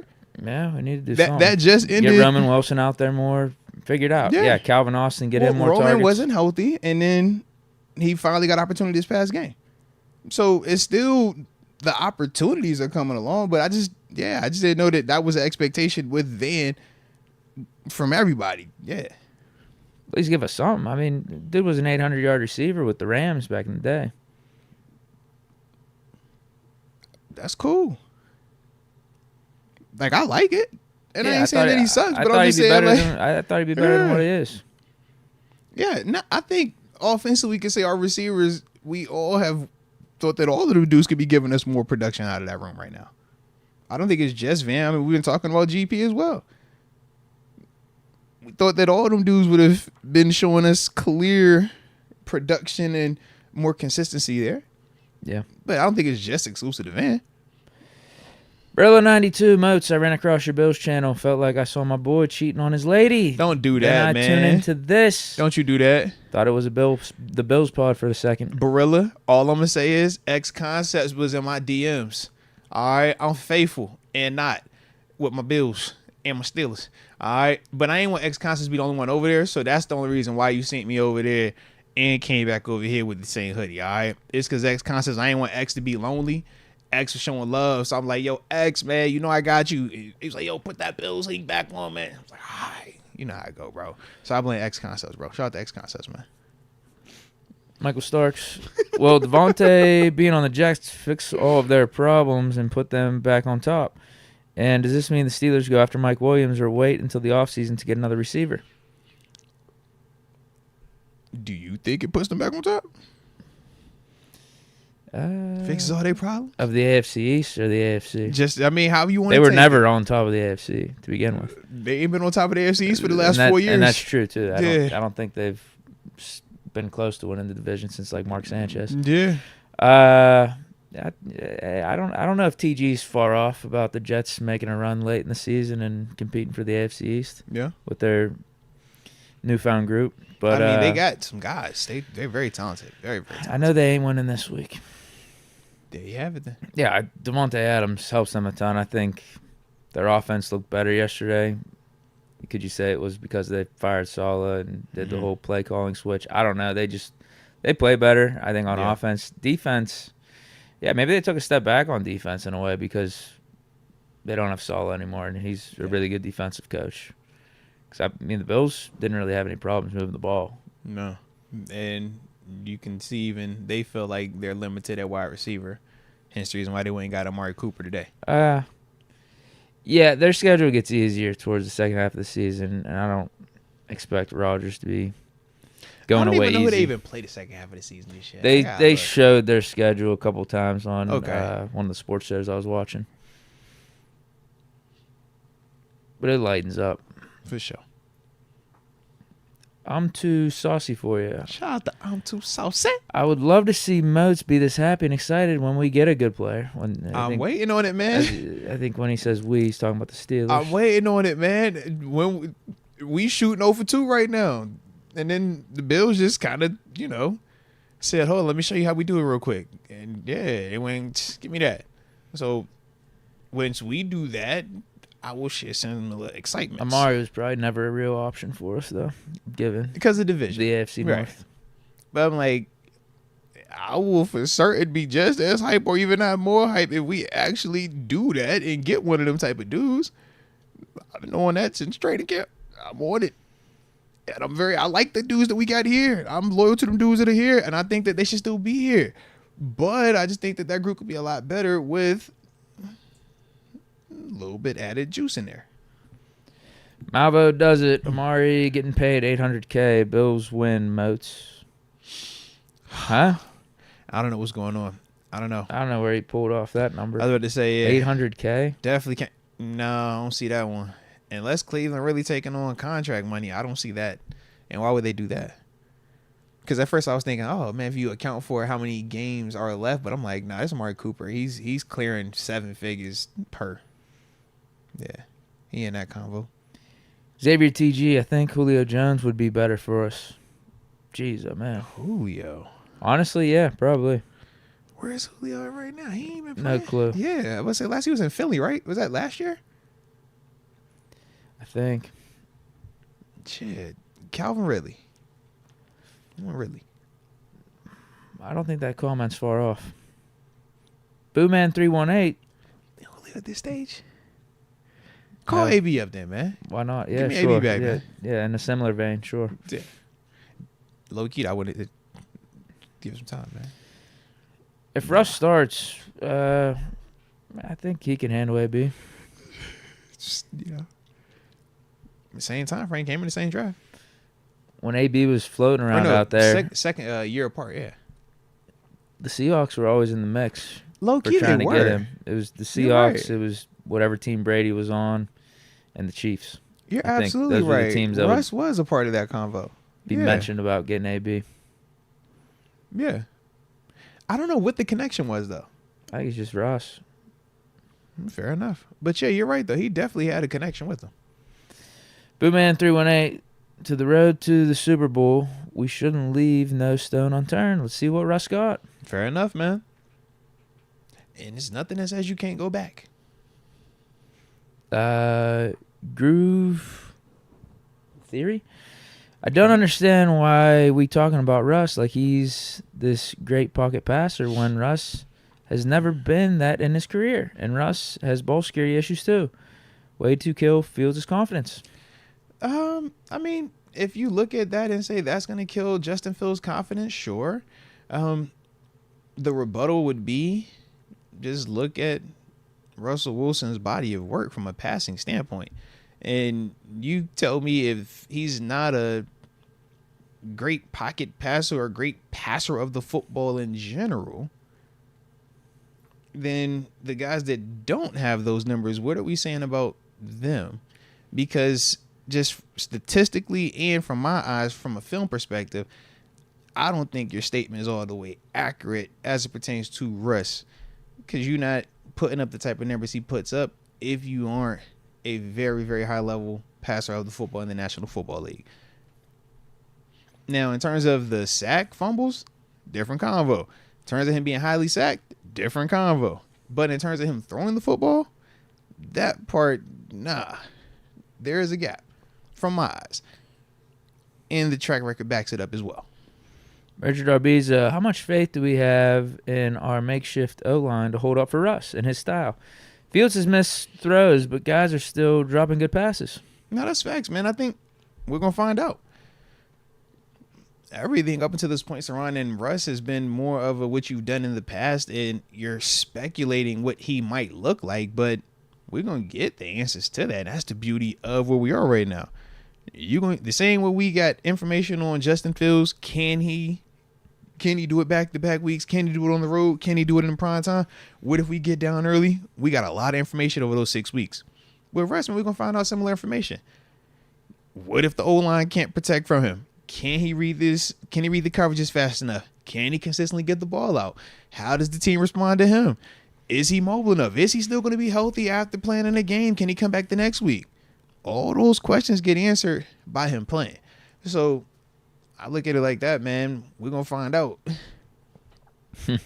Brother 92, I'll never forgive Russ for handing the Patriots a Super Bowl win. He'll never be Hall of Famer in my eyes after that. Justin Fields is my QB1. I like it, man. I like it. Yeah, that was tough. But think about how much changes surrounding him off of one play. he would be a 2-time Super Bowl champ. No, I still Super Bowl MVP. I still view him. No, I'm with you. But I'm just saying, like, that doesn't if change. that moment goes in his favor, it's kind of like when we say Eli Manning. If the Tyree helmet catch and you don't win that Super Bowl, how is he viewed career-wise? When we talk about some of Eli's biggest moments being, you beat Brady in 2 Super Bowls. So, like, the moments matter, man. Yeah, part of me thinks Malcolm Butler just made a really good play on that one. I do, too. I feel like receiver was kind of weak going over the middle. Nah. DB just said, it's my ball. I'm going to get it. Probably shouldn't have passed in the first place. You got beast mode. We could talk about this forever. Yeah. T-Star F, we need to go ahead and trade Najee while stock is up. That's he's saying that's coming from TG though. TG's perspective. TG said, "Hey, bro, said he real hard. I ain't say that though. It's kind of like Saquon. No, I ain't say that. So he was real particular about that one. He ain't want to give you that one. I might ask what y'all think about bringing in Devin White. He's in Philly. No, he was in Philly. They released him, didn't they? He got cut. Yeah. I don't know what went on in terms of why he got released. That's the only thing. We don't need him. I mean, yeah, we are good right now from a linebacker perspective. I don't think we need him. Yeah. Joe Gervis, is there a set time for the shows? I'm always late af. So traditionally we are Mondays and Thursdays at 4 p.m. Tuesdays have turned into 2 p.m.s. That's the sweet spot on Tuesdays. All right, so yeah, Mondays, Thursdays, 4 p.m., Tuesdays, 2 p.m. After 90% of the Steeler games, I usually stream about 30 minutes after the game, 40 minutes after the game. Probably won't this weekend, though, but I got to check with wifey because we might be outside. I got to see. We might be outside. If we outside, then I can't stream. Got to have all eyes on wifey. You know how that go. But if we ain't outside, then I'm back on. Ethan Leach asks, does Seattle sell if they lose out by the deadline? I think it's a possibility. And it's a new regime. Yeah, because they've been losing a lot recently. Mm-hmm. I think they're, at 3-3 now? Yeah. Started off 3-0, so there's a few more weeks till the trade deadline. If you're sitting at 3-6, maybe. Yeah. That's the hope for us if we're trying to get DK. Mm-hmm. GF, if Russ lights it up, good. If he don't, then at least we know now. Mm-hmm. And trade him then. Fields will know it's his team, and our defense can win versus the Jets. I don't think that you just have to resort to trading him, but... Well, if he don't play good, no one's going to want him. Yeah, that's the other part of it. So we're going to find out one way or the other. There is certain comfort, though, knowing that Fields can still play and play well. That is definitely good to know. But at the same time, it's like, you want to see what he can do? This going to be your chance. Let's see what he can do. The beautiful part for Fields is he got a chance to add to the conversation more than a lot of people thought he would have been able to at this point in time, because nobody knew that Russ would be hurt for as much time as he was hurt and had missed as many games. So for Fields, he had a great opportunity and he's laid a foundation. Now let's see, can Russ catch up and surpass that? That's all it is.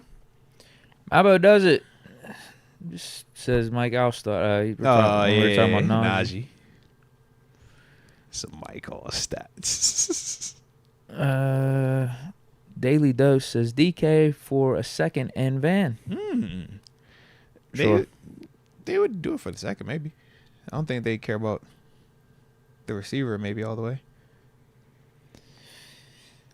I'll do it. If you can get Conn to negotiate that. Yeah. If these receivers are going for thirds and seconds, I'm down to send a second out there for DK. Michael Starks, how do we game plan on defense now that Devontae's on the Jets? Do we prepare for him to play or prepare for him not playing? How much focus do we give him when creating the defensive game plan?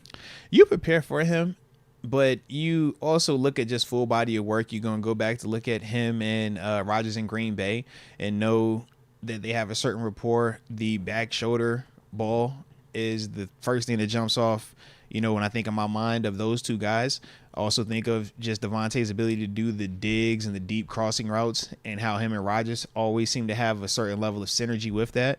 But at the same time, when I look at that Jets offense, I say, man, if you are just trying to figure out how to guard a Devontae Adams if he does play, a Garrett Wilson with the Aaron Rodgers at quarterback, you're going to be in for a long night if it's just coverage. The beautiful part is a pass rush is a part of this equation, and their weakness on offense is their offensive line. If you are good up front, you will give them problems, but you have to be good up front. For the Bills, they're good up front. I don't think that they're anywhere near as good as we are in terms of the TJ Watts, the Cam Haywards, even the Highsmiths when he's healthy. I think that high-end level should be able to weigh on the Jets from an offensive line standpoint. Then from there, it's all about stopping the run. Bills play a ton of that too high look. They play the nickel defense the whole time. So the flip side is running backs are going to have bursts. They're going to have some nice games because of how they want to play. Their thing is keep a lid on it. Don't allow the explosive plays. And when it gets to the red zone, that's when you got to tighten up, make a play. With us, I don't know how much nickel we're going to play versus how much base we might want to play, because we do have dudes that can cover. We do feel confident in terms of our safety play, big safety and stuff like that. Like, we got different personnel, different bigger athletes that I think presents different opportunities for us, man. So I think that that's how we look at attacking them, but you have to mix it up coverage-wise. You can't sit in zone all game. You can't sit in man all game because, he is going to be able to kind of take advantage of that. And Garrett Wilson and Dante Adams are matchup problems if you just try to one-on-one them dudes all day too. But the pass rush, that's got to be the key, man. Tree stop. I don't know who I'm liking more, Elliott or Jackson. They both balling. Elliott's super physical. Dante giving you the picks, though. Who you prefer? I think he put it a great way. Elliott's flying more under the radar. Yeah. He hitting folks, though. Jackson's got the picks, so that's put him more in the front view, I guess. Yeah. More out there where people can recognize him. But, I mean, Elliott, he's been awesome. Mm-hmm. King Whooper asks, is JPJ giving up too much in coverage? No, I saw I guess the explosive catch he gave up. His arm is literally inside of the dude's, like, hands in the football. It was just, dude made a great catch. I wasn't tripping on that. The Brock Bowers play early in the game, I wasn't tripping on that. Brock is a dope player. Tackle the catch, man. Yeah, I wasn't tripping on that. Me personally, I didn't feel like that. How you feel? Like, I thought it was just, what do you say on the phone, man? Sometimes they're going to make a great play. Can you do that 10 times in the game? They ain't get dunked on 10 times. They ain't had them type of catches 10 times on them. No. Yeah, he's been fine outside of that Colts game. I was going to say, that's probably the only one that, yeah. Michael Starks, how do we game plan on I already read that one. It should be GF, I think. Yeah. Oh, man. Hold on. Yeah, GF. Yeah, because you got all the other ones. Con man get the Panthers for DJ while we already got Jackson. LOL. Listen, man, if he finds a way to find a loophole, he the GOAT for that. He God tier. I don't think the NFL going to allow that one. With Jackson being here, balling out, it'd be awesome. It would. But what are you saying as an organization if you do that, bro? Well, that's what the Panthers are right now anyway. Yeah. They're just bottom rung. It's just like, yo, not what good. are Disoriented. you guys? Like, ew. Might as well lean into that. G. Alexander, Wagwan Moats. I'm so high, I'm eating a star. And a party ain't a party until I come through. My man say, so I eat a star. Hey, bro. Patton, the Watts SWAT. Peace. No, facts on that, man. TJ Watt, it's a defining characteristic. Expect that thing to work. Yo, even when it doesn't work, you watch like when he's tackling some of these ball carriers, bro. He really, he do it a lot, man.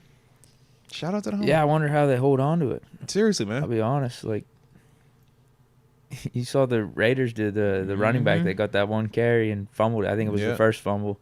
He's sitting on the sidelines, just like sick, bro. Yeah, he was. Sick. And I'm thinking to myself, like, yeah, bro, that might have, that might have been your shining moment here in the NFL. That could have been your chance. As a rookie, bro. It's tough you went up against TJ there because I look at the replay and wonder to myself, I don't know how you're holding on to that ball. Yeah. I know you're supposed to. You're probably taught certain ways to, but that's TJ Watt, man. Mm-hmm. That's real life, man. That is real life. All right, that's it for the Supers. I like it, man, and we are right on schedule. It's 4:33. It's a dope day, man. It's a dope day. Man, it's been a pretty cool vibe today, man. I like Tuesday shows like this, man. Victory Tuesdays. It's victory week. Not for me. What you mean? We won all this I weekend. think Penguins won last night. Come on, man. We won. Everybody won. Talk about the Penguins. We all won. It was a ton of victories. I had nothing in the win column. If you're talking about football yesterday, I'm just saying it was victories. It feels real victorious today. We still celebrating from Sunday, man. What you talk about, man? Why you trying? So we ain't win Sunday. We ain't win Sunday. We ain't win Saturday. Sunday, you get a victory Monday, not a victory Tuesday. We just take the whole victory week. Why can't we? It was a holiday yesterday, so we got when it was a holiday, we can't celebrate on the holiday exclusively, so we carry it over to the next business day. That's not how it works. That is how it works. Everybody knows this, man. Yeah, it's Victory Tuesday. Yeah. Not here in Pittsburgh. Anywho. It's been a vibe, man. So that will conclude today's show. Hopefully y'all enjoyed it. If you did, hit that like button one final time. And of course, don't forget to subscribe if you're new to the channel. But either way, we appreciate you for tuning in. And until next time, baby. Peace.